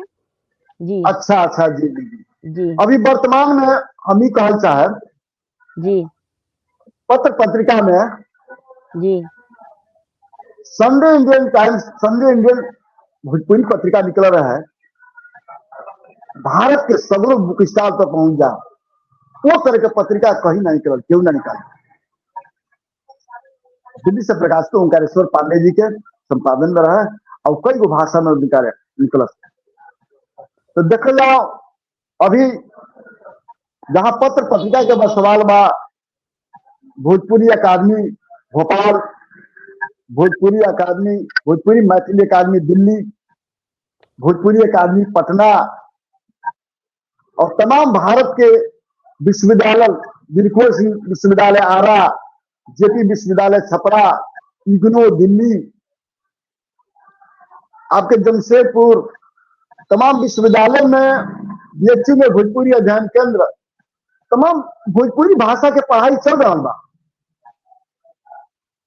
लेकिन दिक्कत ये बात की जो पोस्टिंग के लोग के हो गई बा, प्रोफेसर तो बा लोग, प्राध्यापक व्याख्याता बा लोग, लड़के में नाम लिखावे वाला।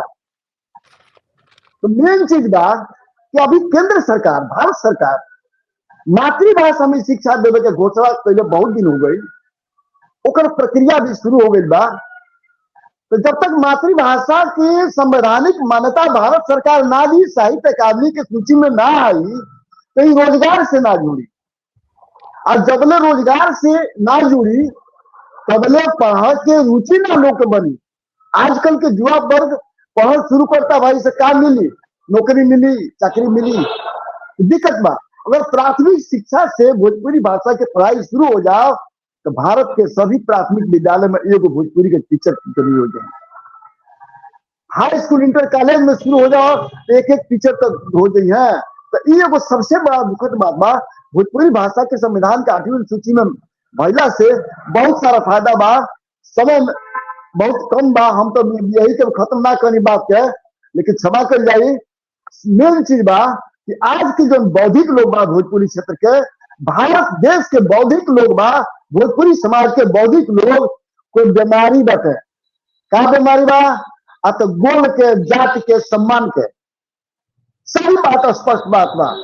आपस में लोग देखे के चाहत, उनका सम्मान मिलो, हमारा सम्मान मिलो, हमरा के तू सम्मान दिया, हम तारा के सम्मान दे, हमारा हौ हमन, ये छोड़ के जन आंदोलन के तरफ भोजपुरी लोग सड़क पर नहीं उतरा। जब तक भोजपुरी के लोग सड़क पर ना उतरी, अपना माई के रक्षा खातिर, माई भाषा के माटी के बचावे खातिर आगे ना आई, बलिदान के परंपरा जरूरी बा। भोजपुरी माटी बलिदान मांगती है, तब जाके भोजपुरी भाषा के संविधान के 8वीं सूची में दर्ज हुई। ये करना हुई ऐसे कि आज बुझाता क्या कि जितना सरकार बनल बा, आजादी के 76-77 वर्ष हो गई, सारा सरकार के नुमाइंदा लोग, जनप्रतिनिधि लोग चुनाव आवेला, क्षेत्र में आके खूब भोजपुरी में ट्यून बोलो, माननीय मोदी जी से लेके सारा लोग बोलल बा, लोग के रिझा के चल जाए। लो चिदम्बरम जी बोलत रहे, मोदी जी बोली, राजनाथ जी बोली, सब लालू जी बोलत रहे। मैंने एगो बात कहते नहीं कि सारा लोग दोहन में रख लो भोजपुरी के, भोजपुरी के जन पहरुआ भोजपुरी के नाम में रोटी खाता, माननीय मनोज तिवारी, मृदुल जी, रामकिशन जी, दिनेश लाल निंदुआ, कि सारा लोग भोजपुरी के सौदागर हो गई बा। अरे अखड़ के भोजपुरी खातिर आवाज निकाल, ऐसे कि सत्ता में रहल जरूरी बा, तो सत्ता से निकाल दिलो, पद से हटा दिलो, तो एकरा खातिर बलिदान तो करे के पड़ी। अगर उन लोगों में नैतिक साहस ना तो लोकसभा तो बीतल जाता, लेकिन बलिदान का परंपरा याद कर, सत्ता छोड़ दो, भोजपुरी के माटी का त्याग कर दो। भोजपुरी के भाषा के संवैधानिक मान्यता ना मिली तो संसद ना चले दब जा, ये तरह के बात हम कहे रउआ सबके आदरणीय अध्यक्ष जी, आदरणीय मुख्य अतिथि जी, आदरणीय विशिष्ट अतिथि जी, आदरणीय पाठक जी, और रउआ तो बोला बनी ऋतु पांडे जी, सबके हम नमन करतनी, वंदन करतनी, अभिनंदन करतनी, और सब श्रोता भाई लोगन के पार लगतनी। प्रणाम, नमस्कार। प्रणाम आदरणीय, आपने बहुत सही बात कही कि हमारी भोजपुरी भाषा जिस स्तर पर आज उतर आई है, उस वो स्तर हमारा नहीं है। इसलिए हमारे को फिर से अपनी भाषा को उसी स्तर पे, उच्च स्तर पर लाना होगा, जहाँ से हमारी भोजपुरी भाषा शुरू हुई, क्योंकि ये संस्कृत की वैदिक भाषा है। तो इसी इसी क्रम को आगे बढ़ाते हुए मैं चलती हूँ हमारे मुख्य अतिथि डॉक्टर प्रमोद पांडे जी को। प्रमोद पांडे जी, जैसा कि मैंने आपका परिचय पहले भी दिया है, आपने बहुत सारी पुस्तकें भी लिखी हैं, निरंतर आप हिंदी और अन्य भाषाओं को आगे बढ़ाने में प्रयासरत हैं। तो हम और हमारे दर्शक आपसे ये जानना चाहते हैं, क्योंकि आप मुंबई में रहते हैं, माया नगरी में, तो आजकल फ़िल्मों में भोजपुरी भाषा का जो स्तर है, वो उसको आप कहाँ देखते हैं? क्योंकि मुझे मालूम है जब मैं छोटी थी तो भोजपुरी फ़िल्में दिल्ली दूरदर्शन पे भी दिखाई जाती थी और सिनेमाओं में भी दिखाई जाती थी और थिएटर में कुछ फ़िल्में ऐसी होती थी जो 50-50 हफ़्ते तक लगी रहती थी भोजपुरी फ़िल्में। हिंदी फ़िल्मों से ज़्यादा उनकी लोकप्रियता थी और मुझे याद है कि कुमकुम और सुजीत कुमार ऐसे 2 नायक और नायिका थे, जिनकी फ़िल्में अगर थिएटर में लगती थी तो महीनों चलती थी। तो ऐसा क्या कारण है कि भोजपुरी भाषा फ़िल्मों में जो स्तर है उनका वो गिर गया है? इसके बारे में हम ज़रा प्रकाश डालें। आदरणीय प्रमोद पांडे जी। बहुत बहुत धन्यवाद बहन ऋतु पांडे जी। आदरणीय डॉक्टर राजेश कुमार जी, डॉक्टर आलोक पांडे जी, डॉक्टर जनार्दन सिंह जी, आरती पाठक जी और ऋतु पांडे जी, मैं अभी सुन रहा था, थोड़ा देर से जुड़ा मैं माता। जनार्दन सिंह जी से मेरा निवेदन है कि अपना माइक जो है वो म्यूट कर दीजिए, क्योंकि आपकी आवाज आ रही है अभी। आपको सुनते सुनते आप तो अपने वक्तव्य में इस तरह से डूब गए थे कि आप भावुक हो गए थे। देखिए, किसी को अधिकार दिलाने के लिए हम लोग अहिंसा के बदले, हिंसा के बदले अगर अहिंसा का प्रयोग करें तो ज्यादा बेहतर होगा। यहाँ बलिदान की आवश्यकता नहीं है। अगर हम 8वीं सूची में सभी भाषाओं को शामिल करने की डिमांड करने लगेंगे तो हमारे देश की आज सबसे बड़ी दुर्गति ये है, स्थिति ये है कि कोई राष्ट्रभाषा नहीं। भाषाएं बहुत हैं, सब लोग अपना अधिकार मांग रहे हैं, लेकिन राष्ट्रभाषा बनाने के लिए कोई जो है एक भाषा को लेकर के डिमांड नहीं कर रहा है। और इसी राजनीतिक स्थिति ऐसी हो गई है कि आज हमारे देश में कोई भी राष्ट्रभाषा नहीं है। और हमारा ही देश ऐसा देश है जिसका 3 नाम है, हिंदुस्तान, भारत और इंडिया। बाकी और कोई देश नहीं है जिसका 2 या 3 नाम हो। तो ये दुर्भाग्यपूर्ण स्थिति है। फिर भी आपकी भावनाओं की मैं कद्र करता हूँ। जरूर भोजपुरी भाषा को न्याय मिलेगा, सभी भाषाओं को न्याय मिलेगा। तो जैसे कि आपने एक और शब्द कहा कि मातृभाषा में पढ़ाई करना, नौकरी पाना, ये जो आज की स्थिति है, तो मैं स्वयं एक एग्जाम्पल हूँ। रितु दीदी हमारे बारे में जानती हैं, आलोक जी भी मेरे बारे में जानते हैं। मैंने स्वयं हिंदी मीडियम से पढ़ाई किया है।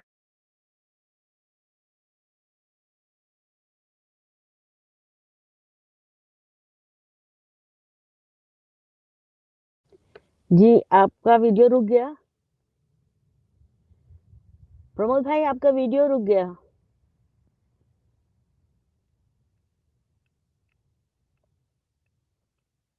प्रमोद भाई, मुझे लगता है शायद उनको नेट की कुछ प्रॉब्लम आ गई है।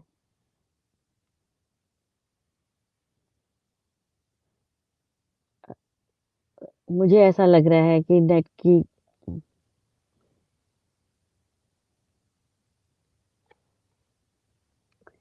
मुझे ऐसा लगता है कि हम सब अपनी-अपनी मातृभाषाओं से ही पढ़कर आगे बढ़े हैं। मैंने भी हिंदी मीडियम से ही पढ़ाई की है और लोग ज़्यादातर ये सोचते हैं कि जो अंग्रेजी माध्यम से पढ़ते हैं वो ज़्यादा सक्सेसफुल हो जाते हैं, लेकिन ऐसा कुछ नहीं है। किसी भी भाषा में आप पढ़ें, अगर आप अच्छे से पढ़ाई करते हैं और उस भाषा को अच्छे से आत्मसात करते हैं, तो उसमें भी आपका भविष्य बन सकता है। तो प्रमोद जी जुड़ नहीं पा रहे हैं, जुड़ेंगे तो हम उनका वक्तव्य फिर से सुन लेंगे। तब तक मैं हमारे आज के कार्यक्रम के अध्यक्ष आदरणीय पांडे जी को, आलोक रंजन पांडे जी को आमंत्रित करती हूँ उनके अध्यक्षीय भाषण के लिए। और हम आपसे यही जानना चाहते हैं, क्योंकि आप बहुत आपने भी पटकथा और संवाद लिखे हैं भोजपुरी फ़िल्मों के लिए। तो आपको क्या लगता है कि आज जो भोजपुरी फ़िल्मों का स्तर है, उसके लिए ऐसे संवाद लिखने क्या ज़रूरी है? मेरे ख़्याल से फिर से जुड़ रहे हैं प्रमोद जी। जी, प्रमोद जी? कुछ नेटवर्क का प्रॉब्लम हो जी, रहा है जी, आपकी जी, तरफ जी। से। जी, जी, जी। आप यात्रा पर हैं, मुझे लग रहा है ऐसा, आप गाड़ी में बैठ करके ज्वाइन हुई हैं। जी, जी, जी। और कहीं जैसे कि ज़रूरी मैंने पहुँचना बताया होता कि है। जी, जी, मातृभाषा में पढ़ाई करना कोई गुनाह नहीं है। मैं स्वयं उसका एग्जाम्पल हूँ कि मैंने हिंदी में पढ़ाई किया। लोगों ने मुझे कहा कि आप हिंदी मीडियम में पढ़ करके क्या करेंगे, रोजगार नहीं है, आप आगे क्या कर सकते हैं। तो मैंने हिंदी को छोड़ा नहीं, हिंदी को लेकर के चला, और आज आप देख रहे हैं कि मैं इतने देशों की यात्रा कर चुका हूँ, और हिंदी के माध्यम से जो एक साहित्य सेतु का निर्माण फिर से करने जा रहा हूँ। इंडियन हाई कमीशन लंदन में 8 मई को वापस से एक कार्यक्रम है, सिंगापुर में हुआ, ब्रिटिश पार्लियामेंट में हुआ, और बर्मिंघम में आप खुद आए थे काउंसिलेट में, वहां पर। तो ये प्रवासी जो साहित्य लिख रहे हैं, भारत के लोग जो साहित्य लिख रहे हैं, उन दोनों के बीच में एक संबंध स्थापित करना, साहित्य के माध्यम से सेतु निर्माण करना, ये मेरा एक कॉन्सेप्ट है जिसे मैं लेकर के चल रहा हूँ। जैसे आपने पूछा कि मुंबई में क्योंकि मैं रहता हूँ, तो यहाँ पर फिल्मों का क्या स्तर है भोजपुरी का, तो मैं आपको एक चीज बताना चाहता हूँ कि कुछ लोगों ने, सब नहीं, कुछ लोगों ने इस भाषा को और उस प्रांत को बदनाम करने की कोशिश की। संक्षिप्त में कहना चाहूंगा, यहाँ पे कुछ लोग जो आए, आकर के द्विस्तरीय भाषा, मतलब डबल मीनिंग वाली भाषा का प्रयोग करने में, मैं आपको अपना अनुभव बता रहा हूँ। मुझे हो गए करीब यहाँ से 30 साल 35 साल हो गए मुंबई में रहते। जैसे एक भाजी वाले हैं, टेम्पो चलाने वाले हैं, रिक्शा चलाने वाले हैं, दूध बेचने वाले हैं, यहाँ के महिलाओं को, यहाँ के लोगों को डबल मीनिंग की बातें करने लगे, कुछ अभद्रपूर्ण व्यवहार करने लगे, जिसकी वजह से यहाँ के जो प्रांत के लोग थे, उन पर जो कहते हैं कि मारामारी भी किए, उनको हटाने का प्रयत्न भी किए। उसका कारण ये है। अब रही बात फिल्मों की, तो फिल्मों को भी आज की जो युवा पीढ़ी उस फील्ड में गई है, जो नई नई फिल्में, नए नए गीत बना रहे हैं, वो अपने आप को एक प्रसिद्धि पाने के लिए, उस स्तर तक जाने के लिए, वो इस हद तक गुजर कर रहे हैं कि जो पुरानी फिल्मों को भी उसमें ला करके बदनाम कर रहे हैं, और भोजपुरी के स्तर को, भाषा और प्रांत दोनों को बदनाम कर रहे हैं। ये उसका मुख्य कारण है। हर कोई गलत नहीं है। मेरे साथ मेरे कई ऐसे दोस्त हैं जो बिहार के हैं, भोजपुर के हैं, वो गलत नहीं, पढ़े लिखे हैं, अच्छा व्यवहार करते हैं, अच्छी बातें करते हैं, हम लोग मिलते हैं।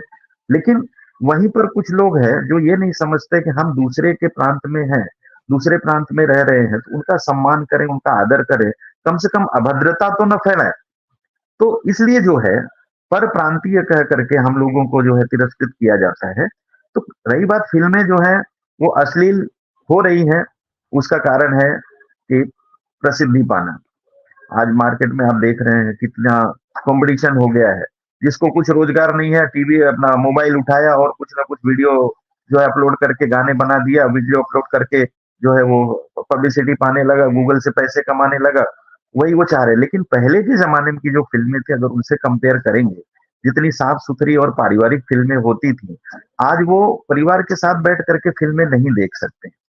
ये तो बहुत बड़ा एक दुर्भाग्य है, क्योंकि भोजपुरी जो है वो आर्य भाषा है, हिंदी की उपभाषा भी है। इसके संदर्भ में मैं आपको बताना चाहूंगा कि अ, आचार्य शुक्ल जी ने, आचार्य शुक्ल जी से किसी ने पूछा था, भोजपुरी प्रचारक ने प्रश्न किया कि आपने अपनी बोली के लिए कुछ नहीं किया। ये प्रश्न जो है आचार्य रामचंद्र शुक्ल जी से किसी भोजपुरी प्रचारक ने पूछ लिया, तो उन्होंने उत्तर दिया कि अपनी बोली तो मैं बोलता हूं, अपनी बोली तो मैं बोलता हूं, पर हमें तलैया में ही उछल कूद मचाकर संतोष नहीं करना चाहिए। समुद्र में तैरने का अभ्यास करना चाहिए। प्रदेश की संकुचित दृष्टि छोड़कर देश को व्यापक दृष्टि से देखना चाहिए।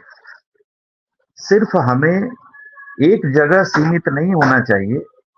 अगर हमें पूरा विश्व का भ्रमण करना है तो उसके बारे में हमें जानकारी होनी बहुत जरूरी है। ये बहुत बड़ी बात उन्होंने उस भोजपुरी प्रचारक को उन्होंने अपने जवाब में कहा था।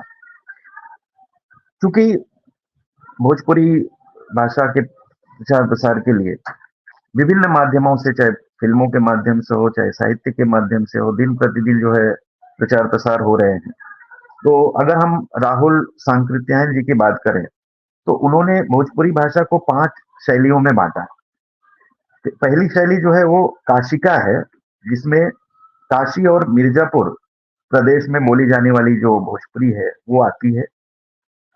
दूसरी जो है वो मल्लिका है।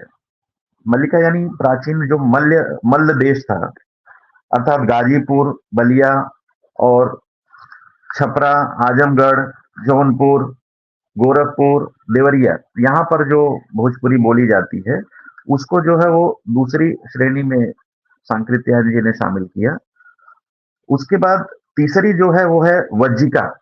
वज्जिका यानी प्राचीन वृज प्रदेश जो है, मुजफ्फरपुर जो प्रांत है वहां पर बोली जाने वाली वो भाषा है, भोजपुरी है। चौथी जो है वो मधेसिया यानी थारू। मधेसिया थारू यानी चंपारण। चंपारण तराई का प्रदेश जो है वो आता है। और पांचवा जो है नागपुरिया यानी छोटा नागपुर, रांची के आसपास का जो प्रांत है वहां पर बोले जाने वाली भोजपुरी है। तो ये देखा जाए तो बहुत इसका बहुत बड़ा विस्तार है। बहुत भोजपुरी जो भाषा का है वो बहुत बड़ा विस्तार है। अब इसमें आप देखेंगे कि एक विदेशिया काव्य चला था। विदेशिया काव्य आप लोगों को पता होगा। तो उसमें जो वियोगिनी नायिका जो है उसके वियोग का वर्णन करती है। जब उसका पति जो है वो शहर चला जाता है, विदेश चला जाता है नौकरी के लिए, तो पता चलता है कि उसने वहां पर दूसरी शादी कर ली। तो इस पर जो है बहुत सारे गीत जो है वो हमारे सामने आते हैं। जैसे 8 लय हैं, जैसे अभी आप चर्चा हुई थी, जनार्दन जी ने बताया था, जनार्दन जी ने शायद या राजेश जी ने बताया था, इसका जिक्र किया था कि जो 8 लय है, जैसे बिरहा है, झूमर है, लहरों है, चहल है, घाटो है, चैता, होली, कहरवा, ये सब गीत जो है वो प्रचलित हुए। और उसके बाद में लोक काव्य के रूप में जो स्त्रियां हैं वो गीत गाती थी। जैसे विवाह का गीत है, यज्ञोपवीत जो गीत है, उत्सव है, पर्व है, स्नान है, पूजा है, इनसे संबद्ध होकर के वो सब गीत जो है प्रचलित हुए।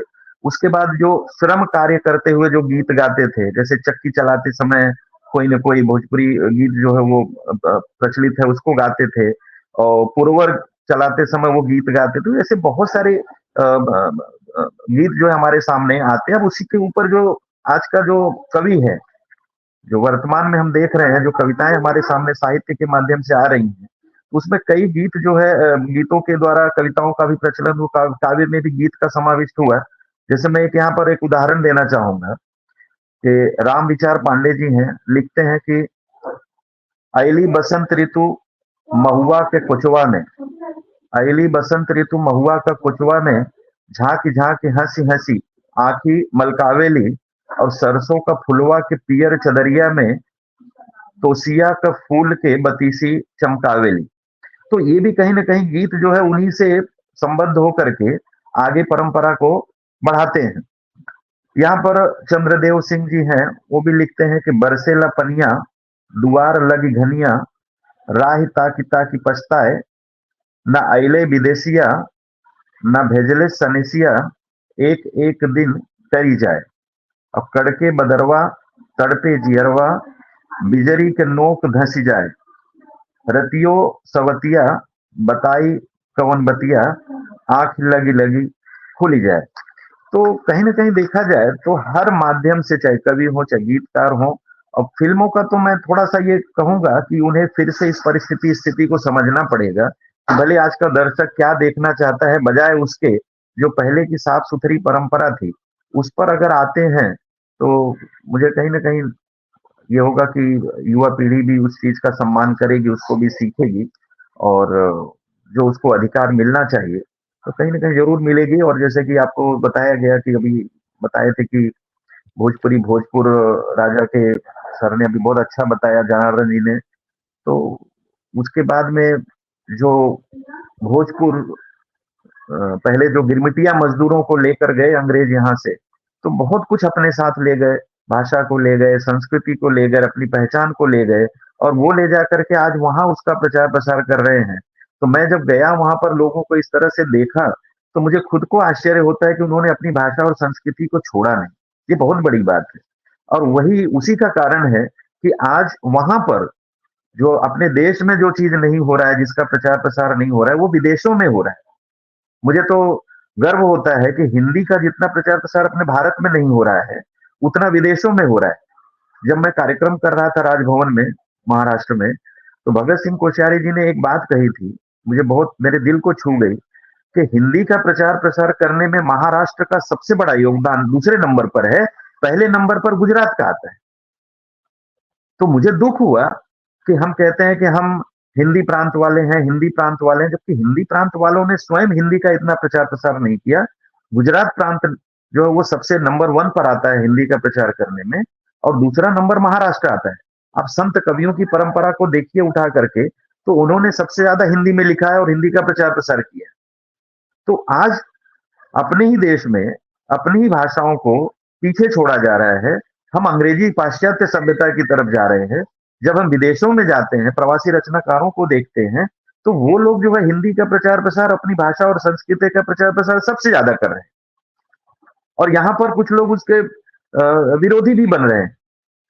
कई लोग तो मेरे भी विरोधी बन रहे हैं कि मैं प्रवासी रचनाकारों को लेकर आगे क्यों बढ़ रहा हूं।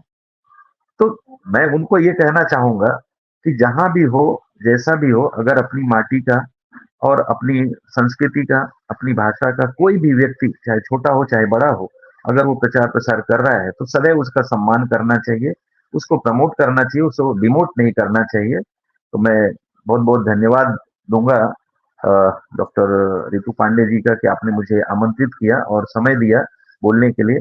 धन्यवाद। बहुत बहुत धन्यवाद डॉक्टर आलोक, डॉक्टर आपका। पांडे रितु जी जी, अध्यक्षीय उद्बोधन से पहले एक जी शब्द केवल मैं बोलने की अनुमति जी चाहूंगा। जी आदरणीय डॉक्टर प्रमोद जी ने कहा प्रवासी साहित्य।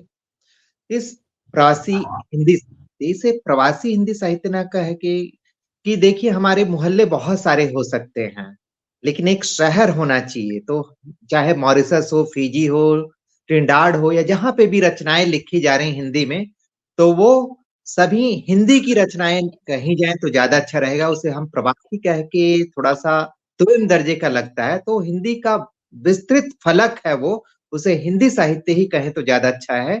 हाँ, लेखक हमारा वहां है, उसे प्रवासी साहित्य ना कहा जाए। ये कल जैसे मैं का थोड़ा इस पर जी जी मैं इस पर बोलिए। एक उत्तर देना चाहूंगा, आपके प्रश्न का एक उत्तर देना चाहूंगा कि मैंने जब इस बोलते हैं ना कि इस समुद्र में जब मैं गहराई में गया इसके, तो मैंने देखा कि कई लोग ऐसे हैं कि जो 2 साल 3 साल प्रवास करके आए हैं, वो भी अपने आप को प्रवासी रचनाकार, हिंदी लेखक अपने आप को डिक्लेयर कर दिए। तो सबसे पहले तो ये समझना जरूरी है कि प्रवासी है कौन, प्रवासी रचनाकार है कौन। प्रवासी रचनाकार यही वो हैं कि जिनका जन्म भारत में हुआ है, और वो भारत छोड़ करके विदेशों में जा करके बस गए हैं, वो प्रवासी लेखक हैं, और जो हिंदी में लेखन कर रहे हैं।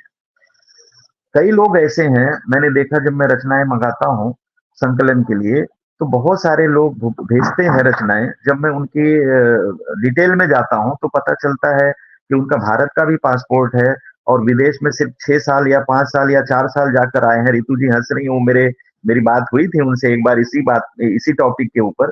तो सबसे पहले इसको बहुत ही गहराई में समझने की जरूरत है कि प्रवासी रचनाकार है कौन। अपने आप को जो है टैग लगा लेना कि मैं प्रवासी हूं, ये गलत है। उसकी श्रेणी में आना बहुत जरूरी है। और प्रवासी रचनाकार जो है वो हिंदी में ही लिख रहे हैं, वो अपने ही देश की चीजों को लिख रहे हैं, यहाँ की बातों को लिख रहे हैं, जो उन्होंने अनुभव किया यहाँ रहते हुए, और वहां पर जाकर के जो अनुभव कर रहे हैं, दोनों में तुलनात्मक अध्ययन अपने लेखन के माध्यम से वो प्रस्तुत कर रहे हैं। तो ये चीज बहुत लोगों को समझने की आवश्यकता है। धन्यवाद सर। ठीक सर, धन्यवाद।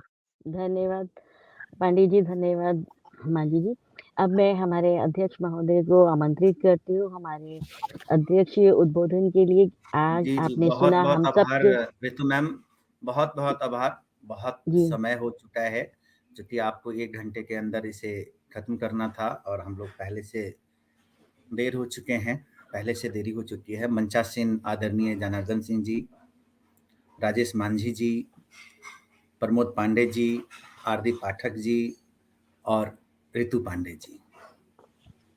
मैं आपको ना एक छोटी-सी लघु कथा के माध्यम से अपनी बात रखूँगा। पहले लघु कथा सुनाता हूँ।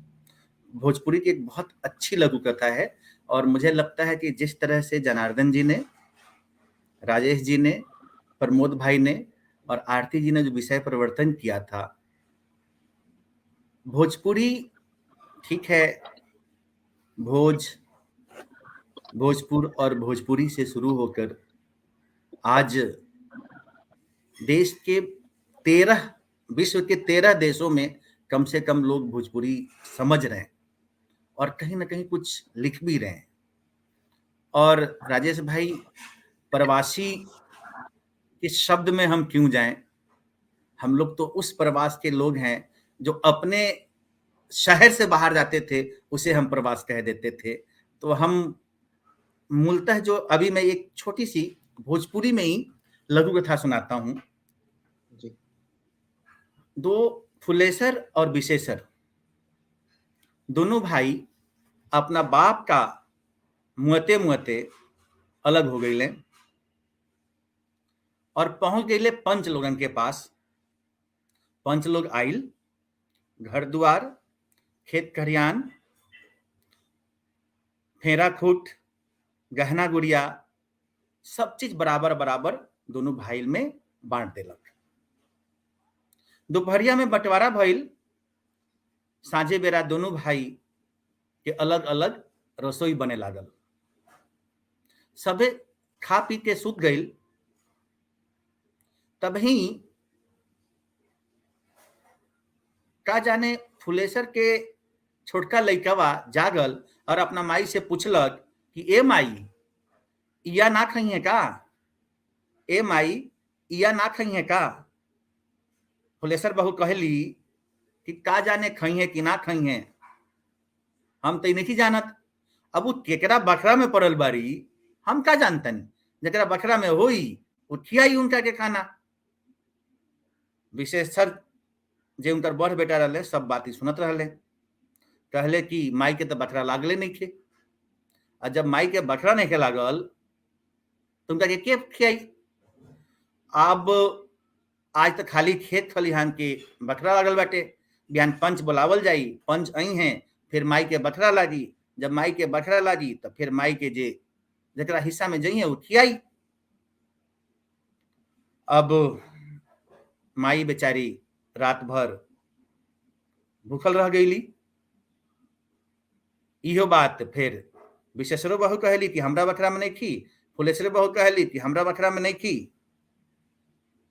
माई दोनों के चिंता मुक्त करके बोली कि तहन लोग खा लो, बुझल कि हम खा लेनी, तहनी का खा लो, बुझल कि हम खा लेनी, एक बेरा नाहिए खाइब तो का हो जाई, हम मरब ना, जा तो उनका खा और चैन से सूत जा। बिहाने हमरा के बकरा लगा ली है और फिर जहां मन करी वहां खिया दिया। सब लोग सूत गई। बिहान भइल, सारा पंच इकट्ठा भइल। सब लोग गई माई के बुलावे। माई तो अली ना, चूंकि माई तो जब गई लोग माई के बोले तो ना माई बोलस ना कुछ बोल पैली।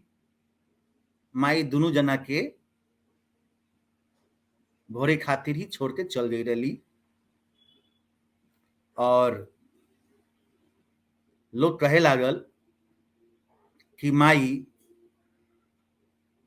खैला बिना मरली है या बंटवारा का सदमा बिना मरली है। तो ये जे सदमा बाटे भोजपुरी के लेके ये बहुत सोचे जरूरत बा। और जो चिंता हमरा दिखाई पड़ल है जनार्दन जी में, उ सोचे के बाटे, ना तो खाली कह देला से कि हमार माई भोजपुरी ताल ठोक के बोलब हम, हमार माई भोजपुरी काम ना चली।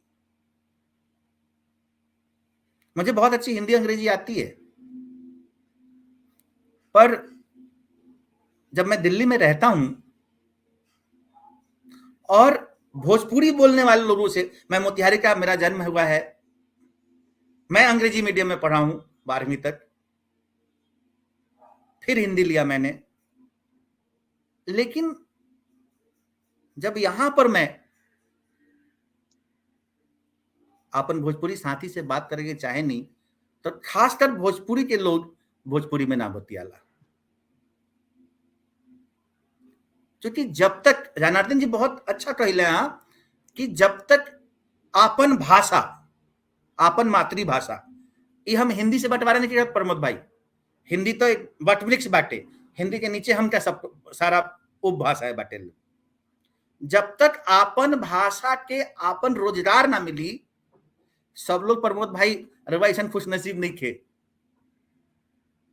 आजो हमरा भोजपुरी के बहुत दशा दशा खराब बा। ससुरा बड़ा पैसा वाला 35 करोड़ रुपया कमा गई, सबसे ज्यादा पैसा कमैलक। यह भोजपुरी भाषा में गाना बाटे, कहे के तो सब कोई आपन आपन कहाए वाला के बा। ये बिल्कुल अक्षरशः लागू होला भोजपुरी भाषा ला। हम भोजपुरी सम्मेलन कर ले, हमरा तो इहो बहुत खराब लगेला। प्रमोद भाई आपसे मैं कहना चाहता हूं, भारत देश में एक दिन हम हिंदी दिवस मनाते हैं, इससे ज्यादा शर्म की क्या बात है, लेकिन हम मनाते हैं और शौक से मनाते हैं, क्योंकि हम उस जो भी राजेश जी बता रहे थे, मुझे बहुत अच्छा लगा राजेश जी जब आप बातचीत कर रहे थे कजरी की, सौहर की, हमें पता ही नहीं है कि क्या होता है, हम अपने बच्चों को नहीं बताना चाहते। जिस भारत देश में यदि कोई पब्लिक स्कूल में बच्चा हिंदी में बोलता है, उसे फाइन देना पड़ता है, वहां राष्ट्रभाषा कैसे बन सकता है प्रमोद भाई? और केवल हम लोग यहां बैठ के बातचीत कर लें, उससे नहीं बनेगा। आप बहुत सही कह रहे थे प्रमोद जी, उबाल लाना होगा, और उबाल तभी आएगा जब हम जन जन तक पहुंचे, जन जन तक अपनी बात पहुंचाएं। ना तो उहे विशेषर और फुलेसर के माई जैसन हिंदी बटाइए जाई। अब बटाइए गई रहे 1949 में 15 साल ला हिंदी के हम देनी सा अंग्रेजी के, और हम भारत के लोग ऐसे हैं कि हम अपनी सौतेली माँ से इतनी ज्यादा डरते हैं कि हम अपनी माँ से भूल गए। हिंदी हमारी माँ है, भोजपुरी हमारी मातृभाषा, हम मान सकते हैं, भाषा नहीं बोली मान सकते हैं। इस भारत देश में कब कौन सी भाषा बोली बन जाए और कौन सी बोली भाषा बन जाए, जब इसी का हमें फर्क पता नहीं है, तो हम क्या भाषा और बोली की बात करेंगे? ये जो लोक संस्कार की भाषा है, इसको हमें जानने की जरूरत है। यदि हम लोक संस्कार की भाषा नहीं जानेंगे, उस लोरी को नहीं जानेंगे, जब एक माँ अपने बच्चे को सुलाते हुए गाती थी, अरे आओ छपरा आओ, बलिया मोतिहारी आओ, गोरखपुर देवरिया आओ, बस्ती और जौनपुर आओ, मिर्जापुर बनारस आओ, सोने की कटोरिया में भात ले ले आओ और बबुआ के मुंह में घुटुक दो। इससे हम बच्चों को, अपने बच्चों को सारे जहां जहां भोजपुरी बोली जाती है या भोजपुरी बोलने वाले प्रमुख क्षेत्र हैं, हम याद भी करा रहे हैं। गंगा मैया तो है पेड़ चढ़ाइबो। प्रमोद भाई ने पीला रंग का कपड़ा पहना हुआ है, आज इस स्ट्रीम वाइट का कलर भी पीला है, और पीला शुभ की निशानी होती है। ऋतु जी ने भी पीला पहना हुआ है। हम पियरी नहीं चढ़ाना चाहते, अब हम पीले से दूर होते जा रहे हैं। अब तो हम वैसे पीने में जा रहे हैं कि दवा पी ली तो लोग उस दवा को पीली मानते हैं या पीली मानते हैं। अब तो हम वैसे भाषाई रूप से इतने ज्यादा